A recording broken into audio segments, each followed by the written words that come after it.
For the years he's been there, you can make an argument Mark Stoops is the best. Bryant was really good, but what was that, late 40s, early 50s? It was, and I'm just going to give you, because it was a short stint at Kentucky. 4 years? I say that. No, he coached longer there than I would have imagined. 8 years. I thought it was 4, but 8. 60, 23, and 5, and won a conference championship. Yep.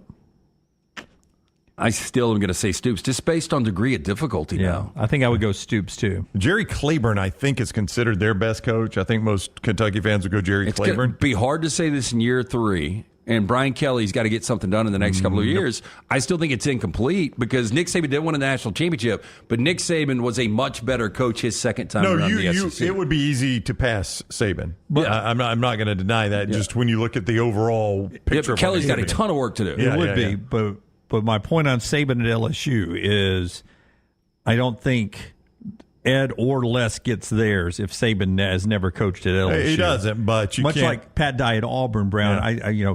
Pat Dye's impact on Auburn still being impacted. It still has an impact today. It wasn't necessarily in his win-loss column. Yeah, but that is true. But we just got to talk on field here. Nick Saban was good at LSU. He won a national championship, but a lot around that national championship was him building up to it, and then it dropped off just a little bit before he went to the Dolphins. I don't think it would be that tough to pass Saban at LSU. I don't think it would either. It would be in Tuscaloosa, but not Mississippi at LSU. State's Dan Mullen will keep going, right? It is Dan Mullen. Yep. Missouri, Gary Pinkel is the guy, but Eli Drinkwitz, if he gets him to a college football playoff, then you start to say Already? maybe in the next... Yeah. Well, I'm talking about the next 3 or 4 years. He's got a lot of work to do. You're a Gary Pinkel respecter. Oh, you yeah, like you some Gary Pinkel. Pinkel would have had 2 teams that were, maybe 3 teams that were in the playoffs. I mean, it's hard to respect Drinkwitz, but if he can back up what he did last year, you kind of have to. 113 and 73, 63 and 57 in conference play for Pinkel. 2 conference championship games he coached in, right? Yeah. Coaching 1 in the Big 12 and then 2 in the SEC. That's true. Good point. Yeah. Oklahoma will keep moving. Ole Miss, I think, Who do you go Oklahoma? Barry Switzer, right? Barry Switzer won 3 national championships. Yeah, I think I would go Barry Switzer. Bud Wilkerson. I mean, Bob Stoops is at least going to get some honorable mention. Yeah. Ole Miss, I mean, I know they won championships in the 60s. They were claimed. Johnny Vault, right? I mean, Johnny Vault, I don't know if any of those are recognized as, I know there's some claiming that Alabama does. I thought 62. They've got them on their stadium. That will jump out at you. Anyway, Ole Miss could become, or Lane Kiffin could become that guy. Yeah. You guys would give me that, right? He's already thrown up 2 double-digit wins, and that's, we play more games now, but that's been significant. 59, 60, and 62 are the ones that they claim. However, they did not finish number 1 in the AP or the coaches in either one of those. That's right. So it's another one of the publications. And if you just go AP and coaches, Alabama's got a lot more than people. They think they make up a lot of them. Yeah, Spurrier, South Carolina. Yes. Very easy.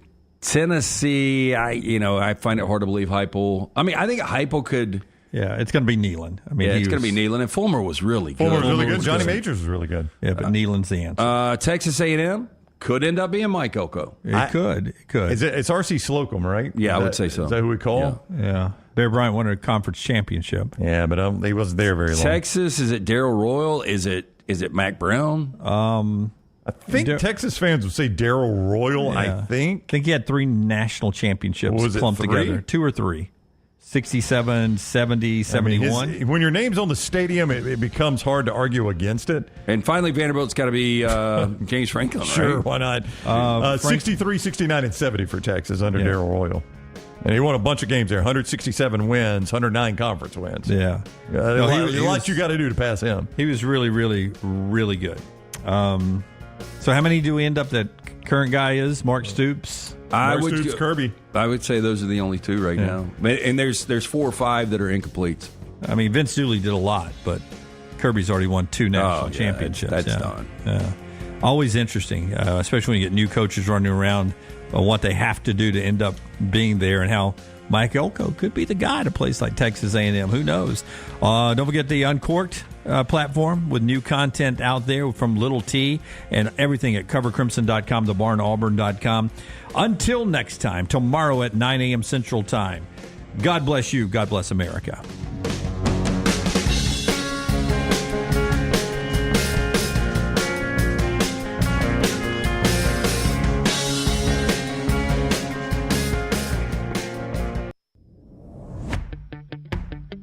Jim Dunaway, Lance Taylor, Ryan Brown, and Rockstar.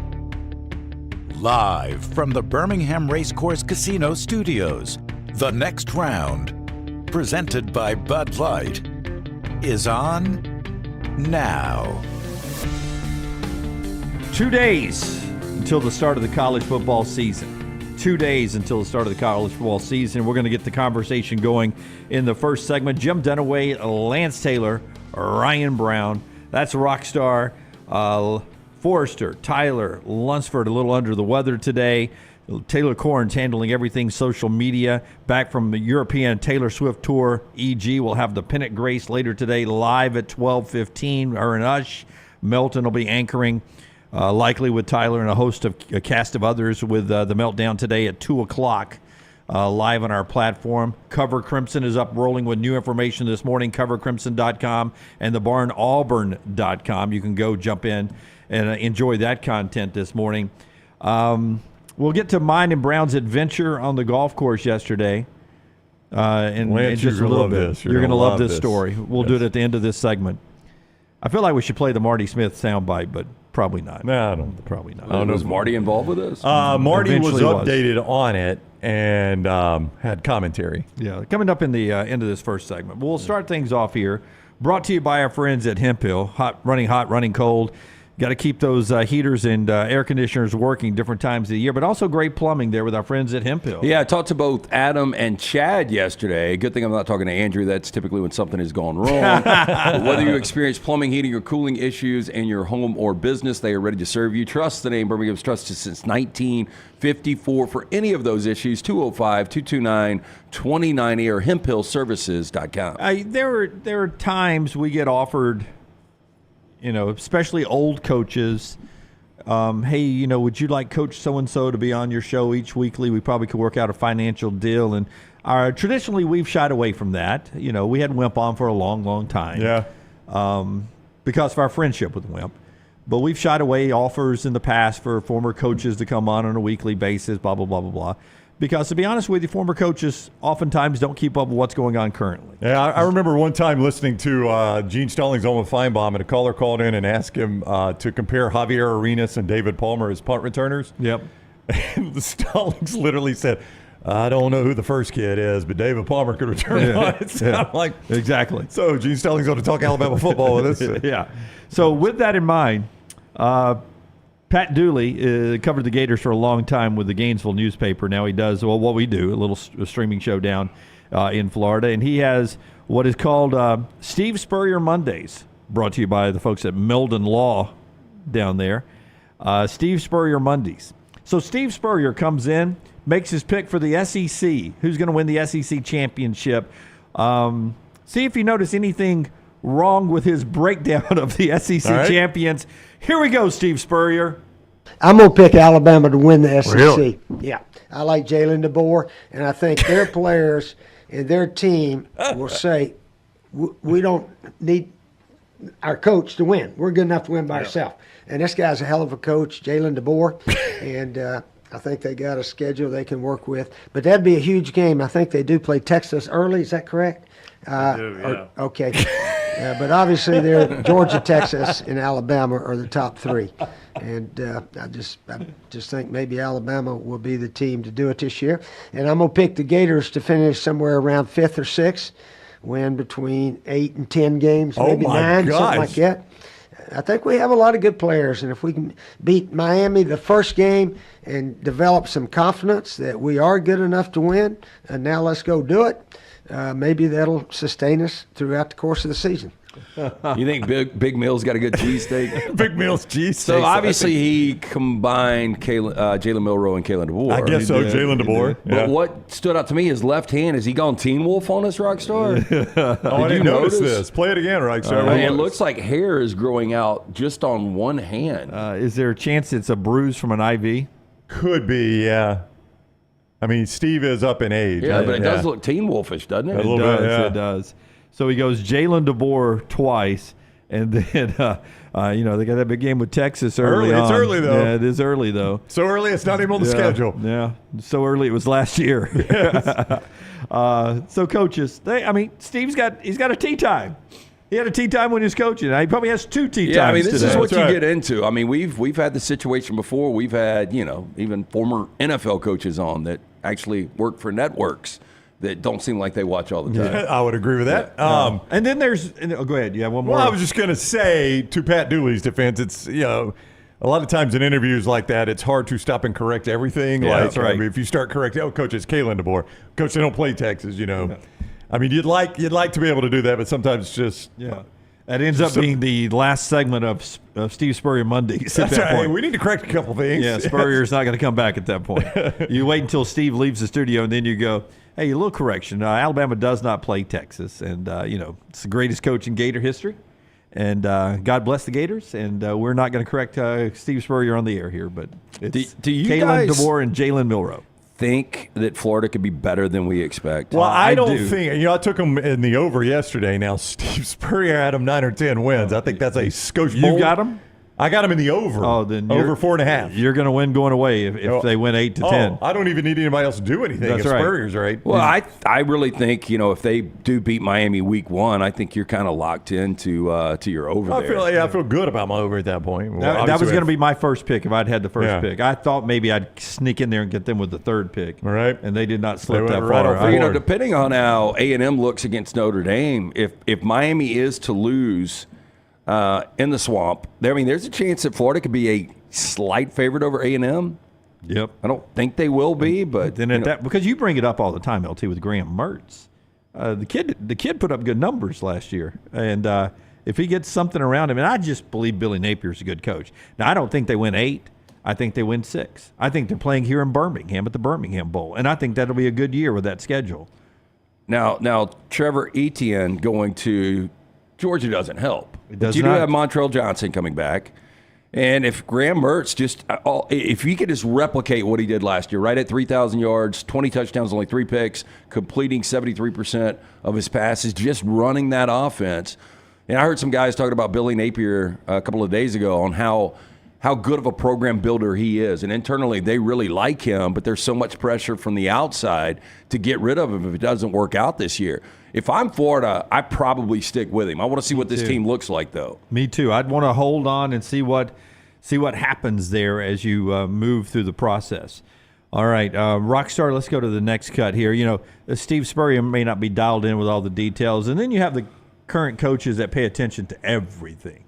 And Brian Kelly apparently falls into that category. Now, I don't know if Brian Kelly saw the Lane Kiffin news conference. Rockstar, I guess we need to do 11 first before we do 12, because 12 ain't going to make sense if we don't do 11. Okay. We're going to do them in order. So back earlier this week, Lane Kiffin taking a shot at his sponsor, our sponsor, all God sponsors, the great American company Coca-Cola.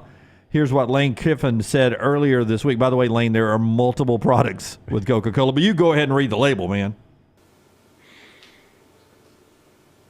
Questions? Does anybody drink Coke? You realize that 130% of your sugar for the entire day is in this one bottle? You have to eat 15 oranges to get the sugar out of the Coke.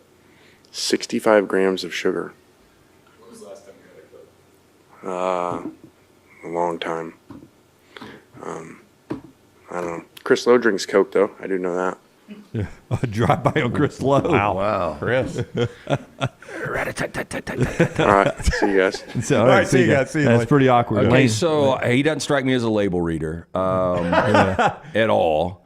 I can't remember the last time I drank a Coke. He said that, and there's their title sponsor for their press Yeah, conference. so somebody tweeted the video. It said, random intern, hey, Coach, we got to set this Coke bottle up here because Coke's paying us a bundle of money to have it up here. All that's got to do is sit on your podium. Lane Kiffin does that. Yeah. I mean, that's... By the way, 0 sugar here, Lane. That's right. So it tastes wonderful. When people were convinced he was going to take the Auburn job, he was dogging out the facilities. Remember? Yes. Leaks water in here. Yep. He's dogging out his sponsor. It's like he has won a national championship. If he won a national championship, Oh, my goodness. Brutal. unbearable, right? Why do we call it Ole Miss? Let's call it something else. That's right. He'll be like, Nobody knows where we are. yeah. I mean, Ole Miss. I mean, come on, guys. Let's call it something else. So on the flip side of that, great Coca-Cola sponsor LSU, here comes BK, Brian Kelly, to his news conference yesterday, and he's taking swings. Shout out to our sponsor, Coke. Smart water, great Coke product, minerals, vitamins. It's just great for you. It's refreshing, healthy, and Coke provides you all the products that you need depending on what you like. And I love Smart Water. That's pretty good. I wish LSU Ole Miss was tomorrow. I know. That's I gonna be a good kind of game. wish that he didn't acknowledge Lane, but I guess after getting beat by Lane last year, he kind of has to. It was an acknowledgement without an acknowledgement. Yeah. It was one of those, if you know, you know. If you know, you know. Yeah. But it was that very is- well done. But as we've talked about it many times over this long summer, waiting for college football to return, that LSU Ole Miss game is going to end up being a really important football game for both teams. Yep. I would agree with you 1,000%. I mean, that could be the difference in one of those teams getting in and the other team getting bounced. Yep, absolutely. By the way, yesterday we did our over and unders late in the show. If you missed that, you can go back and watch it. But here's a cool graphic that Little T put together on the over unders. We each got 5 schools. We did it in a snake draft in that order, with Brown picking first, and he took Florida. A&M was LT's pick to go over 8.5. And I took Kentucky over 6.5, which came from Groans for LT, who said, "Oh, I think I had them under, not going to a bowl game." Then I went Auburn, which brought Groans from Taylor Korn, thinking I was just playing the landmine game. And then Oklahoma under for LT, under 7.5. Tough schedule, you always say, right? Tough schedule. Yeah, I think Oklahoma's going to be good. I think it's going to take a second for Jackson Arnold to get acclimated, but that schedule is just brutal. Yeah, Brown went under for Texas, over for Tennessee. Then LT came back with under for Ole Miss, who earlier this week he pointed out is one of 5 surprising teams that will not make the college football playoffs, in his opinion. And then I went under LSU, just the opposite of what LT thinks on them. I'm running out of picks there. I was thinking to myself, well, what if Garrett Nussmeier's not good? What if they don't find one of their 2 leading rushers? You're probably right there. What if they don't find one of their 2 leading receivers? That's a problem. You know, for me with Ole Miss, like, it's almost like the floor. If everything fell apart, they're 8-4. So it really is dicey. I don't love that. I just think they find a way to not get into the college football playoff. Yep. And the last picks were Arkansas over for me, sneaky good. Just try not to lose points at this point.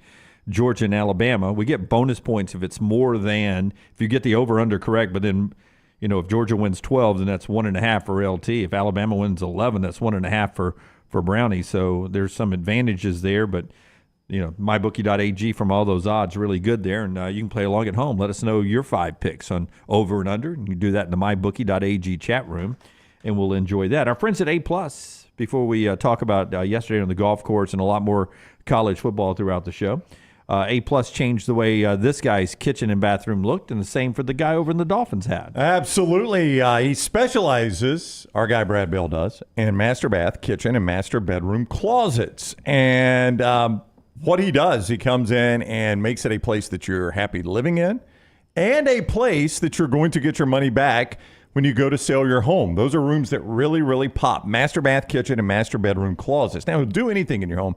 That's what Brad Bell specializes in. How did I find him, you might ask? It came time to do our bathroom in our house, and my wife scoured the internet looking for the best person. She talked to certain contractors, read reviews. I mean, all those things. She picked Brad Bell. I'm glad she did. 205-422-1758 is his number. 205-422-1758. That is Brad Bell, A+ Tile, Home Remodeling. That's who we use on this show. You can use them as well. Financing is available. If you don't, maybe have all the money right now, call Brad and talk about his financing as well. 205-422-1758. Brad Bell, A+ Tile, home remodeling. Listen, I never thought I was a really cool guy. But then when I started hanging out with LT 15 years ago, he started giving me nicknames, and it really made me feel cool, even though some of them are intended not to be flattering, but just the fact that I had so many different nicknames, Jimmy this, Jimmy that. But one of the ones he labeled me really quickly was Jimmy Current. Remember that one? Oh, yeah. Really. So I started noticing, I guess it was about a year ago, I started noticing this product called Zen that all the kids were using, high school kids, college kids. It was a big sponsor over at Talladega when we were there. The old Behind the scenes working them right now. That's right. Behind the scenes Jim working could be, right now. Jim could be their spokesperson. Could be. Zen. Just wait till you hear. I know nothing about the product except you put it between your cheek and gum like the old skull right. and stuff. So And it's designed as an alternative to tobacco. yeah, no tobacco involved That's in right. it, but you still get the nicotine kick. And I was on the golf course yesterday playing with a friend, and he was popping a Zen. Now, there's several things I didn't know. One of them, as Marty Smith pointing out, Marty Smith uses a cinnamon-flavored number 3 on the label. 3 milligram. Yeah, apparently the 6 is the high end. That's big boys in. Yeah. So this guy had a 6, the mint, the green one, the only one I thought existed. So I had a pretty good first round. I beat Brown by a stroke, That's right, on the front nine. 41-42. And then we were starting to back, and I said, I'm going to throw one of those Zens in. You mind if I have one? He's like, sure, absolutely. So it's tobacco had different levels too. Like there was a difference between Skoal and Kodiak, right? Oh, 100%, Yeah. I think. Yeah. But so I throw this thing in between my cheek and gum, and I'm thinking to myself, this is like a candy because the kids are using it. And I was like, I don't spit this, right? It's just there's no tobacco, so I can just swallow it. The old spit or swallow conversation. Yeah, chew it up. Yeah. The old one. The old one right there. So I just Tale as old as time. I'm just sucking it like it's a breath mint because it's a minty flavor, and that lasted about 90 seconds, and the world is doing loop-de-loops for me at that point. Could not stand up, Jim. Yeah, and Like literally. Like literally, he stumbled on the next tee box. Yeah, This down- was on the 10th green. down to my knees. Yeah, down to my He knees. tried to tee the ball up on the next tee box and literally stumbled. Like it could not put the ball on the tee. And we've got some video that I can't show you, but it was. So knowing that Marty, the person that played golf with us yesterday, is a mutual friend of ours and Marty's, and knew that Marty used it, so he thought it was funny and sent Marty the video. And that was Marty's response, was like, Dunaway, your boy has hit you with the hardest one right out of the chute. He started you with a 6 ball. You should have used the 3. He hit you with a 6 ball right at jump.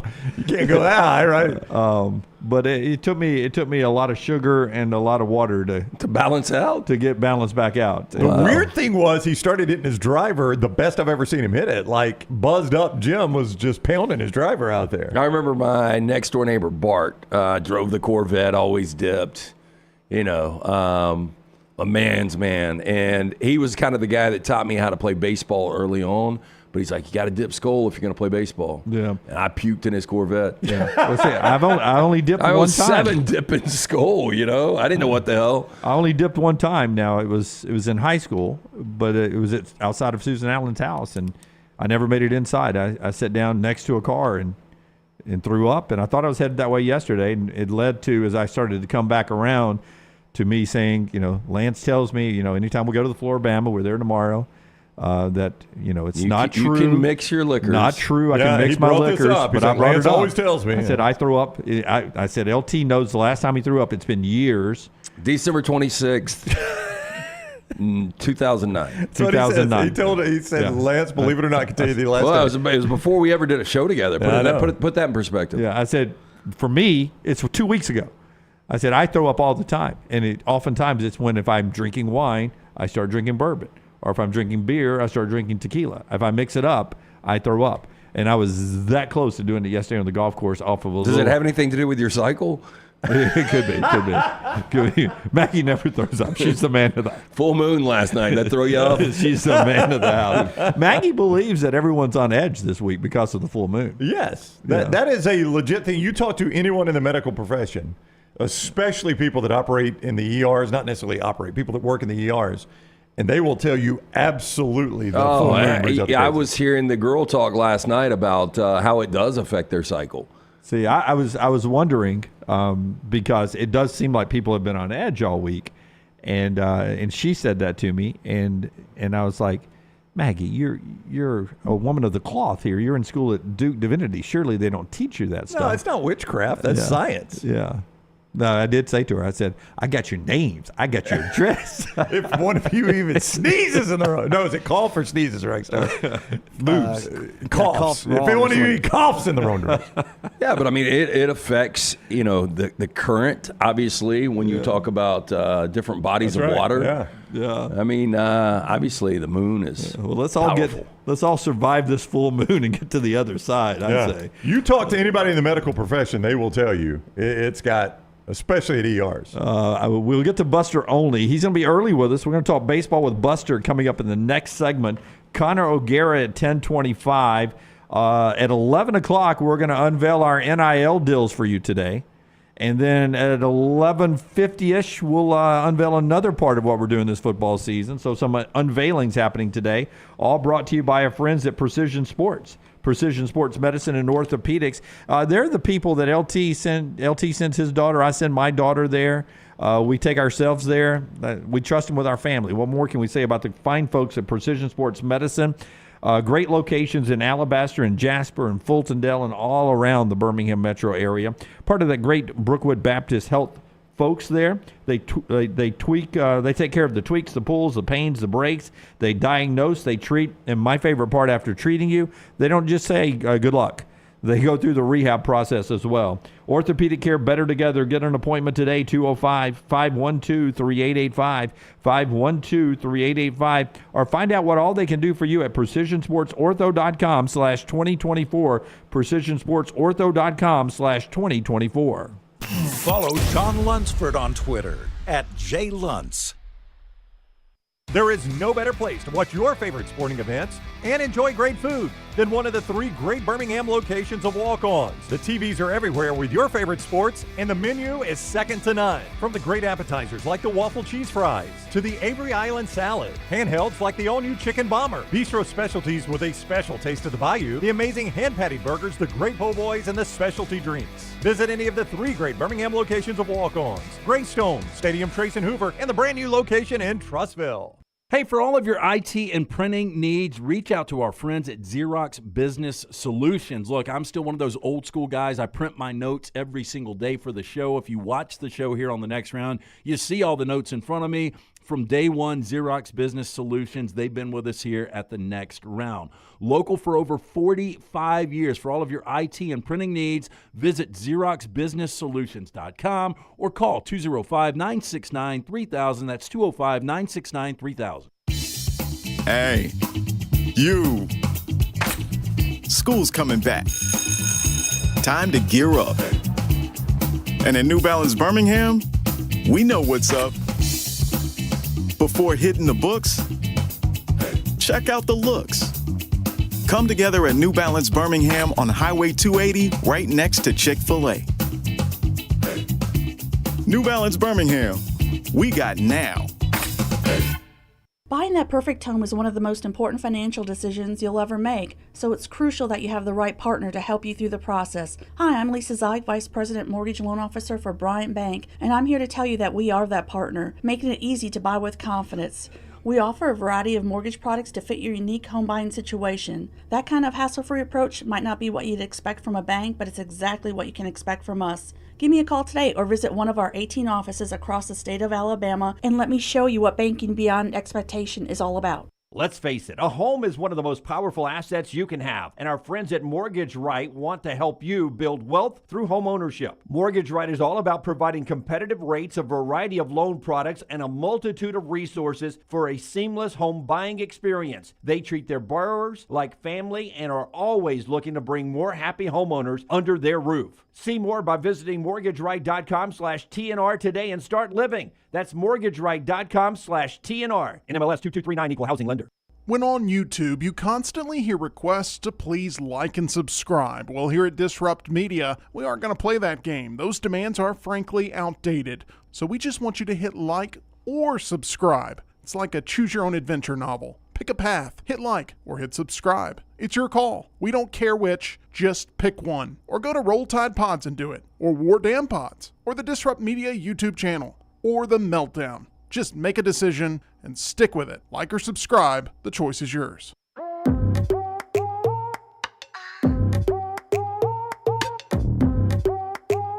A new pennant, Grace, with back from Europe, EG and Ush later today, 12:15 Central Time, as they talk Braves baseball. Big series with the Phillies continuing tonight over in Atlanta. A lot of baseball to talk about. Some big marks around the league and one retirement. Buster Olney's getting ready to slide in here with us. Buster with us each week on the JohnstonRVCenter.com hotline. He joins us now an hour early. Buster, welcome in. How are you, my friend? I'm doing okay. Still a little bummed for Joey Votto that his career couldn't have ended the way that he wanted it to. Him announcing last night that he's retiring. I know how hard he was working to come back and have one last farewell, but it just didn't work out for him. So is Votto, I know he's a former MVP, six-time All-Star, right at a 300 career hitter. I think he had close to 400 home runs, if I'm right here, Buster, with 356 home runs. Is he a Hall of Famer? Yeah, I texted him last night, and I said to him, I said, you're going to have some time to write your speech in Cooperstown. I think so. I mean, one thing Joey had an understanding in a way that a lot of his peers, especially 12, 13 years ago, didn't have, that on-base percentage is so important, which is why he would not expand the strike zone. He would take a lot of walks. He got criticized in Cincinnati for that. I'll never forget, that was the year, if you guys remember, you had Miguel Cabrera going for a Triple Crown and Mike Trout being a guy who was just emerging as his combination of on base and home run. And I was doing a story on Joey, and he looked at me, he said, "What's more valuable?" And I could tell immediately with Joey was a quiz. Like there was going to be a right answer and a wrong answer for me, potentially. And he said, "What's more valuable? Getting on base or a batting average and winning a Triple Crown?" I said, "Well, on base percentage." He goes, "That's right." And that's how he played his career. And that's what's eventually going to drive him into the Hall of Fame. Not many guys who are ahead of him in the all-time on-base percentage list who are not in the Hall of Fame. So he will get in the Hall of Fame someday. Yeah, I wonder, playing most of his career or all of his career in a non-contending situation, is that before we expanded the playoffs, is that the way a lot of stars were back in the day? I know you weren't around for them, but you were a historian. Like I always, Ernie Banks, I was like, I always heard about Ernie Banks, and he was never a playoff guy, I don't think, right? Is that sort of Joey Votto, sort of a modern-day version of some of the stars from yesteryear? Yeah, he's kind of like, poor man's Trout when you look at his numbers. Because, he did have playoff appearances, but unlike Ernie Banks, who had absolutely none, but he didn't really have a chance to dent the postseason and to build a postseason legacy. And I think if you wanted to find out about his legacy, you just needed to ask pitchers with other teams because they understood what a threat he was, the power, the tough at-bats that he would have. And look, we're talking about Pete Alonso and his upcoming free agency. Joey Votto was one of that last group of first basemen that signed these big long-term deals. Miguel Cabrera also got one. Prince Fielder also got one. He signed on basically to be his market's Cal Ripken Jr. And he was that in Cincinnati. And so, I loved his statement that he put out last night, basically saying, he probably could have, if he had asked the Blue Jays for it, asked for one weekend where he had some meaningless plate appearances, ceremonial, so he could wave to the crowd. And he felt like he didn't earn it. And that's why it didn't happen. I think there's something really cool about that. Wow, he felt like he didn't earn it, huh? I think everyone would disagree with that, though, right? I know Joey, that's a humble stance by him, but everyone would disagree with that. I remember in spring training him saying, I feel great. I want to go out at, I want to be able to come back and show that I'm a great hitter. But he had so many injuries last year. And if you guys remember in spring training this year, he had a home run in an exhibition game for the Blue Jays. And he came back to the dugout literally right after that home run, immediately after that home run. And he stepped on a bat and rolled his ankle. That affected him all year. And he wound up in the at-bats in the minor leagues this year. He wound up hitting 170 with a 310 slugging percentage. And for Joey, that just wasn't good enough. He felt like he didn't earn the right to be on the Blue Jays, which I understand. So, fact, if you're a public figure and you have one bad moment, people remember you for that moment. Oh, my gosh. So, Aaron Judge. I'm so glad you're going to ask me this. Yeah, you've been around Aaron Judge, and, there's this Little League coach where Little League players are yelling at him. I'm sure he gets it all the time, and for whatever reason, he didn't give him eye contact, didn't acknowledge him, and the Little League coach was very critical of Aaron Judge. I know the Yankees have backed him up since, but your interactions with Aaron Judge, what kind of a guy is he? So I was there on Sunday, right, when the Yankees landed. We did the Little League Classic on ESPN on Sunday night. And Aaron Judge, as always, was so great in the event and how he handled things. Our cameras caught him standing among group. And look, I covered Jeter, covered other great stars. I've never seen anything like that, where when I first initially saw this shot of this crush of people around Judge, I was like, is that here in Williamsport with 27,000 people and Little Leaguers, as opposed to, is that in Times Square? Because that's what it looked like. It's one of those things, and players will say this to you privately. Sometimes they don't go and sign for a group of people because their feeling is they could sign 100 autographs, but the 101st person who didn't get an autograph is going to complain. And this was a classic case of this. I thought it was so bad that the Little League coach criticized Judge, because if you had been there and seen all the interaction, talking to kids during the day, going to the Little League game, signing autographs, the byplay between them, before the game and doing things, and then because he doesn't look into the stands, you got the Little League coach of the Staten Island team saying, hey, these guys pay a salary. You can't acknowledge them. Give me a break. And you could feel in that press release put out by the Yankees last night, they were so angry on his behalf, which is right, because Judge really, first off, he's a really good person, and he works like crazy to connect with people. And so to be, criticized for that reason, I think this Yankee statement was right. The coach could learn something from Judge about grace. Yeah. I'll tell you, Buster, while we're in New York there, looking at that walk-off from the Mets yesterday and that scene there in that stadium can look so empty sometimes. But when it was full and dancing around like they were on the walk-off yesterday, with all the stars that have been coming to the games, that Mets energy seems to be really special. Yeah, we had it with Francisco Alvarez the other day, and then Jesse Winker does it yesterday. The players are all excited. But I got to say, this is a dogfight for the Mets, because it really does look like the National League playoff picture is going to come down to, can the Braves hold off the Mets? The Braves with all of their injuries, all their problems. And on paper, you would think that the Mets would be able to find a way, but their bullpen, guys, is a mess. The Braves, for losing Riley, on top of Acuna Jr., on top of Spencer Strider, I said earlier in the week that it would be kind of like the Bulls losing Jordan, Pippen, and Horace Grant with all the hits that the Mets have taken. And I do think that there's a toughness within the Braves, and we'll see how it plays out. And, man, you talk about two guys propping up a team the way that Chris Sale and Marcell Ozuna have done. It's pretty remarkable how they've done. But I don't know if the Mets are going to be able to ride that, the energy that they've created the last couple of days with those walk-offs. Buster Olney with us from ESPN, and that's the thing, you keep thinking, well, that's the injury that does it for the Braves. Well, that's the injury that does it for the Braves. Right. And I really thought that about the Austin Riley injury. Like they just cannot absorb that one, but at least early on, it seems they've absorbed it enough that they can continue to play at least at the level to get that wild card.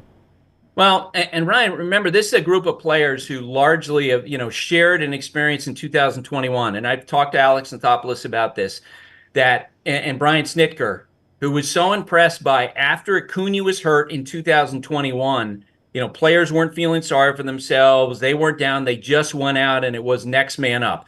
And they responded so well down the stretch and played well. And they wound up going on and winning the World Series. Now, it's pretty clear when you look at the Braves' depleted lineup last night. I was looking at the box score just before I got on with you guys, and you're like, man, Sean Murphy has to hit. Like because clearly opposing managers are going to pitch around Matt Olson. They're not going to give him an opportunity. He has to hit. And other heroes have to step up on that pitching staff besides Chris Sale.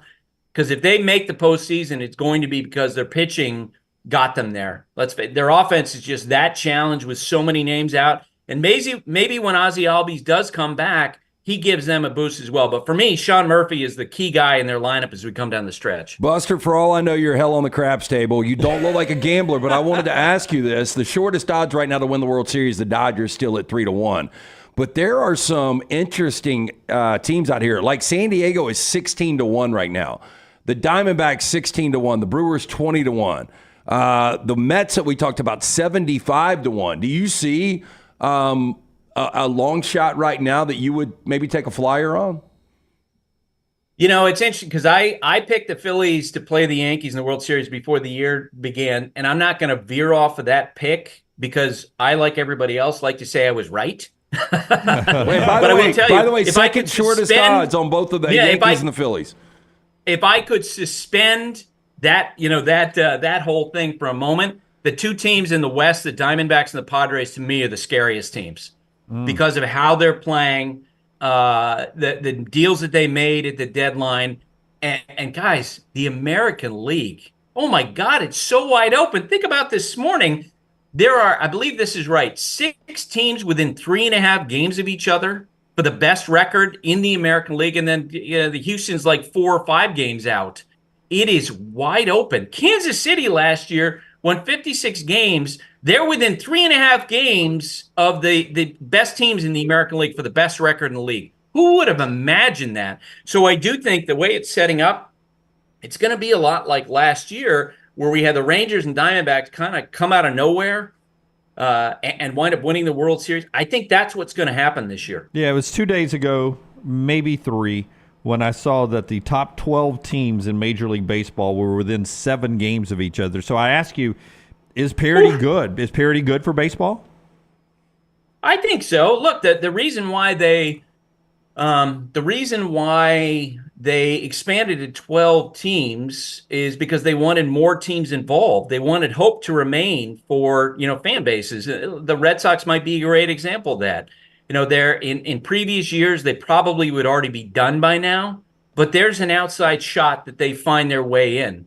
There are several teams in that category, and I think that's better for baseball. I also do think that baseball is best served when you have the evil empires of the world in there, where fans can coalesce around rooting against the Yankees or rooting against the Dodgers, and those guys are in this too. They're going to be a lot of fans watching the Yankees and the Dodgers down the stretch and hoping for the worst for those teams. Because they're the favorites. You mentioned the odds of the Dodgers at 3-1 at this point, basically. Yeah. And the reason why is because there's so much awareness and money on the Dodgers because of the top end of their lineup. But I don't think anybody would look at the Dodgers being heavy favorites to win the World Series at this point. It feels wide open. Braves Phillies in Philadelphia. That's where you'll see Buster Sunday night, 6 o'clock on ESPN as that series between the two top teams in that division continues. They're in Philly. Buster, thank you very much. We'll see you Sunday night. Yeah, so this Sunday, it's actually, we've got Astros at Orioles. Is this back-to-back? I am not on the broadcast. It's the following weekend. We got Braves and Phillies. I'm actually on vacation up in Lake George, New York. That makes 2 consecutive weeks I've given the wrong game for you, Buster. For like 5 years I've done it right, and 2 straight weeks I've screwed it up. So I don't know what I'm doing. Enjoy your vacation, Buster. We'll see you next week when we'll talk about that Braves-Phillies series you'll be doing next weekend. All right. Sounds great. Thanks, guys. See you, Buster. Thank you. Buster on the JohnstonRVCenter.com hotline. Seriously, I think what's going on with you, man? I don't know. I think for 5 years, our Buster's been coming on longer than 5 years. However long he's been on, I don't think I've ever screwed that up, and I've done it for 2 straight weeks now. I didn't remember. I guess I kind of remember last week. I can't remember. Last week, maybe I got it right last week because I had the little last game. Night at trivia. I said, "Hey, we do this every Saturday night." So yeah, it was a Wednesday. Just wait till the one guy's there on Saturday looking for you. Our friends at Odie's bringing you part of the show today, and last night was trivia night. What was the question? Which Jamaican treasure came first, Usain Bolt or Sandals Resort? Ooh. All right, Usain Bolt had the birthday yesterday. He was how old, Lance? He was 36. 36. Oh, I'll say Sandals came before that. Yeah, I think I heard of Sandals in the 80s. Sandals, I think in the 70s was around. Yeah, it was either 36 or 38. So maybe it was 86 Usain came to us. It was 81 for sandals. Yeah. These are the little things you learn. Rockstar, did you play? Did we name that tune last night? Yeah, I did Harder to Breathe last night. Oh, yeah, you did. Nailed it. That was the first spin of the wheel, right? I think we had eclectic spins last night. We didn't have the same thing 15 times, so it was a good night. Every single Wednesday night, we do OD's Team Trivia, the original location in Crestline, newest location in Edgewood, right there on the corner of Broadway and Oxmoor. Make sure you stop into one of those two locations. Enjoy great food from Rodney Davis award-winning wings, delicious burgers, great sandwiches like the Diablo sandwich, ice-cold beer buckets full of Bud Light. They will have Georgia Tech, Florida State on 11 a.m. Saturday morning. Get into one of those two great locations. Go see Will Haver and the fine folks at Odie's Tavern. Great-looking food there. Austin Dillon's denied his appeal. Remember, he's the guy that knocked everybody out of the way in the last lap, and they let him keep the win but did not give him the permanent spot in the playoffs, and he appealed that. He got denied. There's one more part of the appeal process, but it does not look like he'll get in. And before we get back to college football and the NFL, I will tell you the NBA is still looking for a new owner for the Boston Celtics. They're hoping to get $6 billion for the franchise. $6 billion. I mean, that sounds steep. It does. But, I mean, I'm just not shocked by values of franchises anymore when you start seeing these numbers. Pocket change to the guy who they want to buy it. The leading candidate is a guy named Jeff Bezos. What's he worth? Bezos? Yeah. It's less than it once was. $50,000, I think. Didn't we think he was going to be the first trillionaire? Yeah, I think so. And then what did he have, Lance? I think he had a divorce. A divorce. That set you back. 197.3 is the number I get on a quick Google search. So 197 billion? Yeah, richest man in the world. Now, another one, actually second richest man in the world behind Elon. So you think about if you've just got your money parked in 5%, what is 5% of $200 billion? It's a lot. Yeah. It's just math I don't even want to do. But it's so little that those guys are like, I'm not screwing 5%. Is it $10 million a day that you make? Yeah, enough to where you could $10 buy million the a Boston month. Celtics and not worry about it, right? Yeah, wow. Yeah, it's interesting there. We'll see if he ends up jumping in as an owner. Every league's been trying to get him to buy something. They want him in their league. Well, sure they do. Yeah. Come on, buy the Commanders. Bottomless pit of cash. Yeah, did not happening. Grun says Bezos can buy the whole state of Alabama. Oh, he could? Yeah. I mean, I don't know how you go about doing that. And probably get the panhandle back from Florida. Yeah, we had that one time. Why did we give that away? I don't know. That was a steal. So Tyler's saying 5% of $200 billion is $100 million you would make a month. Yeah. A month. A month. Think about that. All right. So is that basically you're making over $1 billion a year just on interest? Yeah. But think about, I don't even know if he notices that. He probably doesn't. By the way, LT's hair is coming back about 5% a month as well, thanks to our man, Dr. B. Still working on that. Non-invasive treatment 3 times a week, 30 minutes each time on the couch, t3hair.net. For more information, Dr. B pioneered the use of NeoGraft hair restoration right here in Alabama, remains at the forefront of hair preservation in the Southeast. He takes pride in treating each patient personally, applying his expertise to produce quality results for more than 20 years. Women and men have turned to Dr. B for a range of cosmetic and reconstructive procedures. He will use that experience, his advanced training and genetic testing to help his patients fully understand the procedures they are considering. Call Dr. Beckenstein and that great staff today. Tell them the next round sent you. 205-319-0316 or t3hair.net. Follow The Next Round on Twitter, Instagram, and Facebook at Next Round Live. For a great experience in golf, go to Bent Brook, just off I-459 in the Birmingham area. You've got 27 holes where you can play your 18 holes 6 different ways. Open 7 days a week with 5 sets of tees that makes golf enjoyable for any level golfer. You get complimentary GPS on every golf cart, and the AU Victory bent grass greens play as pure as any in the area. Bent Brook continues to improve with upgraded greens and redesigned holes. Book that next tee time right now. BentBrook.com. BentBrook.com. A legendary coach once said, "It's not the will to win that matters. It is the will to prepare to win." Hi, I'm Bobby Humphrey, Vice President of Business Development for Bryant Bank, and I can tell you that our Bryant bankers have the dedication and experience to put together a financial game plan that is right for you. At Bryant Bank, we specialize in community banking and offer personal and business loans, checking and savings account, mobile banking, and treasury management services. Stop by one of our 18 offices across the state of Alabama to find out what unbeatable service and legendary results are all about. Every day, someone is ridiculed and mocked for the clothing they chose to wear. It's a harsh reality we all must face. But you have the chance to change all of that with one visit to nextround.store. For just a few minutes of browsing, you will observe so many clothing options, from hats to hoodies to t-shirts. Please, for yourself or someone you love, go to nextround.store and embrace the warmth of true attire. Hey, let me tell you about our friends at Urology Centers of Alabama. Compassionate and comprehensive urological care with 35 physicians, 17 locations across Alabama. Their patient-centered approach to all of your urological needs. Remember, they've got that new men's health center. It is beautiful, helping men with a wide range of sensitive male issues in a comfortable environment. You can always go online, visit urologycentersalabama.com, schedule an appointment with one of their many urologists today. Hey, you. School's coming back. Time to gear up. And at New Balance Birmingham, we know what's up. Before hitting the books, check out the looks. Come together at New Balance Birmingham on Highway 280, right next to Chick-fil-A. New Balance Birmingham, we got now. There is no better place to watch your favorite sporting events and enjoy great food than one of the 3 great Birmingham locations of Walk-Ons. The TVs are everywhere with your favorite sports, and the menu is second to none. From the great appetizers like the waffle cheese fries to the Avery Island salad, handhelds like the all-new chicken bomber, bistro specialties with a special taste of the bayou, the amazing hand patty burgers, the great po' boys, and the specialty drinks. Visit any of the 3 great Birmingham locations of Walk-Ons: Greystone, Stadium Trace and Hoover, and the brand new location in Trussville.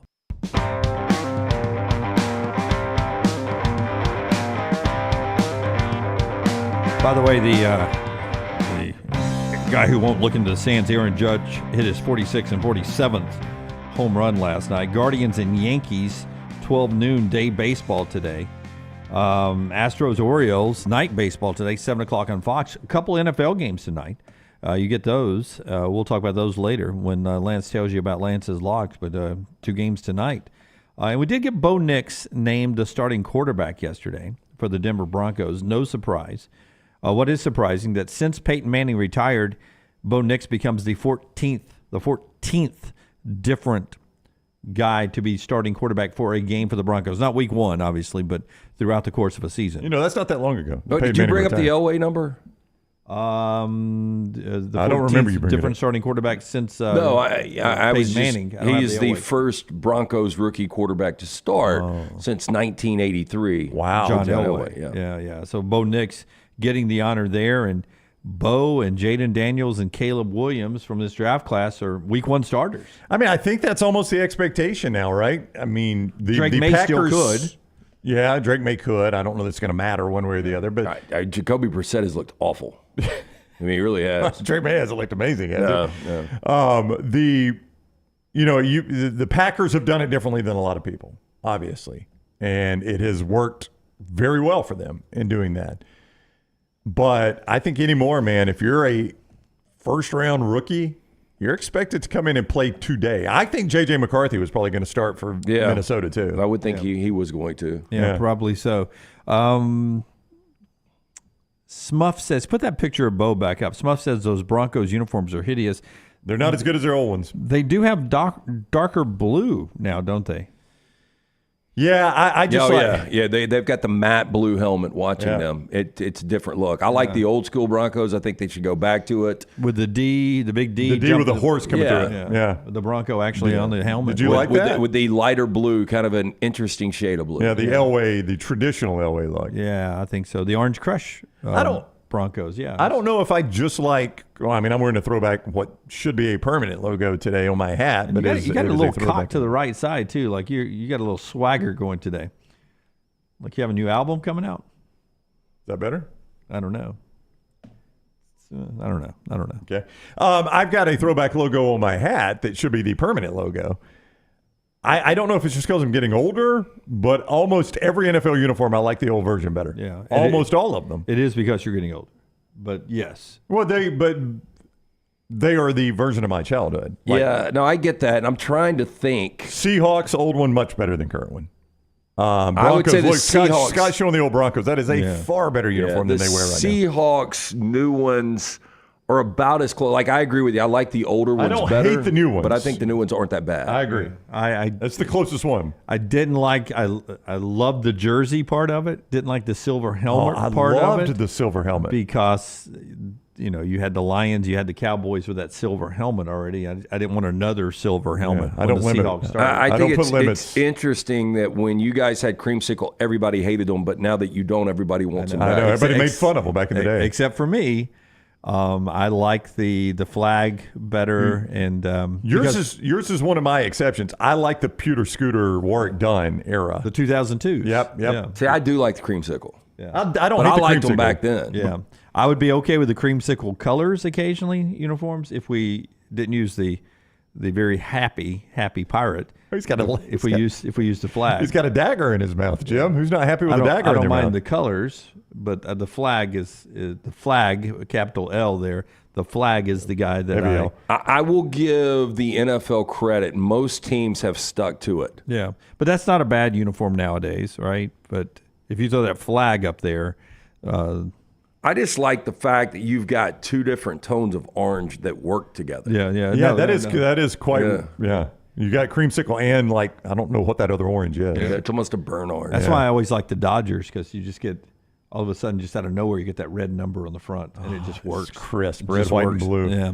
The show being brought to you by the Chris folks at Inverness Country Club, where the grass on those greens are always so perfect, and the shading in the afternoon as the sun sets, and you're out there playing 18 holes. It is perfect. Yeah, hey, look, just do me a favor. If you've been thinking about pulling the trigger on a country club membership, just at least go tour Inverness Country Club. You can take a tour of this incredible club. You call Aaron, 205-991-8608. That's 205-991-8608. Tell her the next round sent you. More information at iccalabama.com. You can find your sense of community at Inverness Country Club. They've got memberships that fit everyone, from the social, including the resort-style pool complex, full-service cabana and bar, live music on Friday night, Sunday brunch, the golf membership, beautiful course, currently expanding the driving range, child care, also a big plus. Maybe you work from home. What about working from the club while they watch your kid? Whatever your interests are, you can find them at Inverness. The best days happen there. Again, to take a tour of this unbelievable club, call Aaron, 205-991-8608, or online, iccalabama.com. Yeah, Keith says over in the mybookie.ag chat room, it's going on with Alabama fans right now. Funny how young Bama fans want the old A logo, and in the 90s, everyone was tired of that old A logo. It looked so 70s. I don't know that anybody, the Dolphins, other than the Dolphins, that anybody has made a bigger error or has a wider gap between logo choices than Alabama's classic script A and the angry no-shoulder elephant they went to in the 90s, which is just an atrocious logo, and you still see it somewhere. Yeah, I barely. It's hard to find, though. It's hard to find, like but you still occasionally see it. Like, I think Alabama should have, almost like a book burning, demanded that all their fans bring that logo in, will exchange it for a new script A logo, and then we're going to burn that. But sadly, it pops up in some really good Mark Godfrey basketball games. That is true. They were using it then. On throwbacks and stuff prominently like that. on the court. Yeah, prominently on the court and all of that. But other than that, I'm okay with the script A. Oh, script A is fantastic. And I love the block A. But with the elephant coming through it and the banner on the bottom? Yeah, no, I think that looks good in some spots. Yeah, I agree. Yeah, this was not good. No, awful. Yep. The worst. Maybe the worst college logo I've ever seen. Who okayed that? Was it Shula? I think it was the guy who took Coca-Cola out of the stadiums. Anything that went wrong, Backrath, I think is his name. Anything that went wrong back then, I just throw it at his feet. Boy, that's awful right there. You had such a classic logo, and you were like, you know what we need to do? We need to get a no-shoulder angry elephant. Yep. Are we going to incorporate the script A? Nope, we're just going to go straight block letters now. But you know that logo right there? If that logo had been introduced in 2007, it would be the favorite logo. It would have. You would have in Alabama history. You would have read the Alabama era. Yeah. Oh, I mean, if Saban, if he was like an artist and he sketched that out. No, and if that had been, they said Saban came in, that was his first Alabama logo, and they have just won 6 national championships and a Google bunch of SEC championship.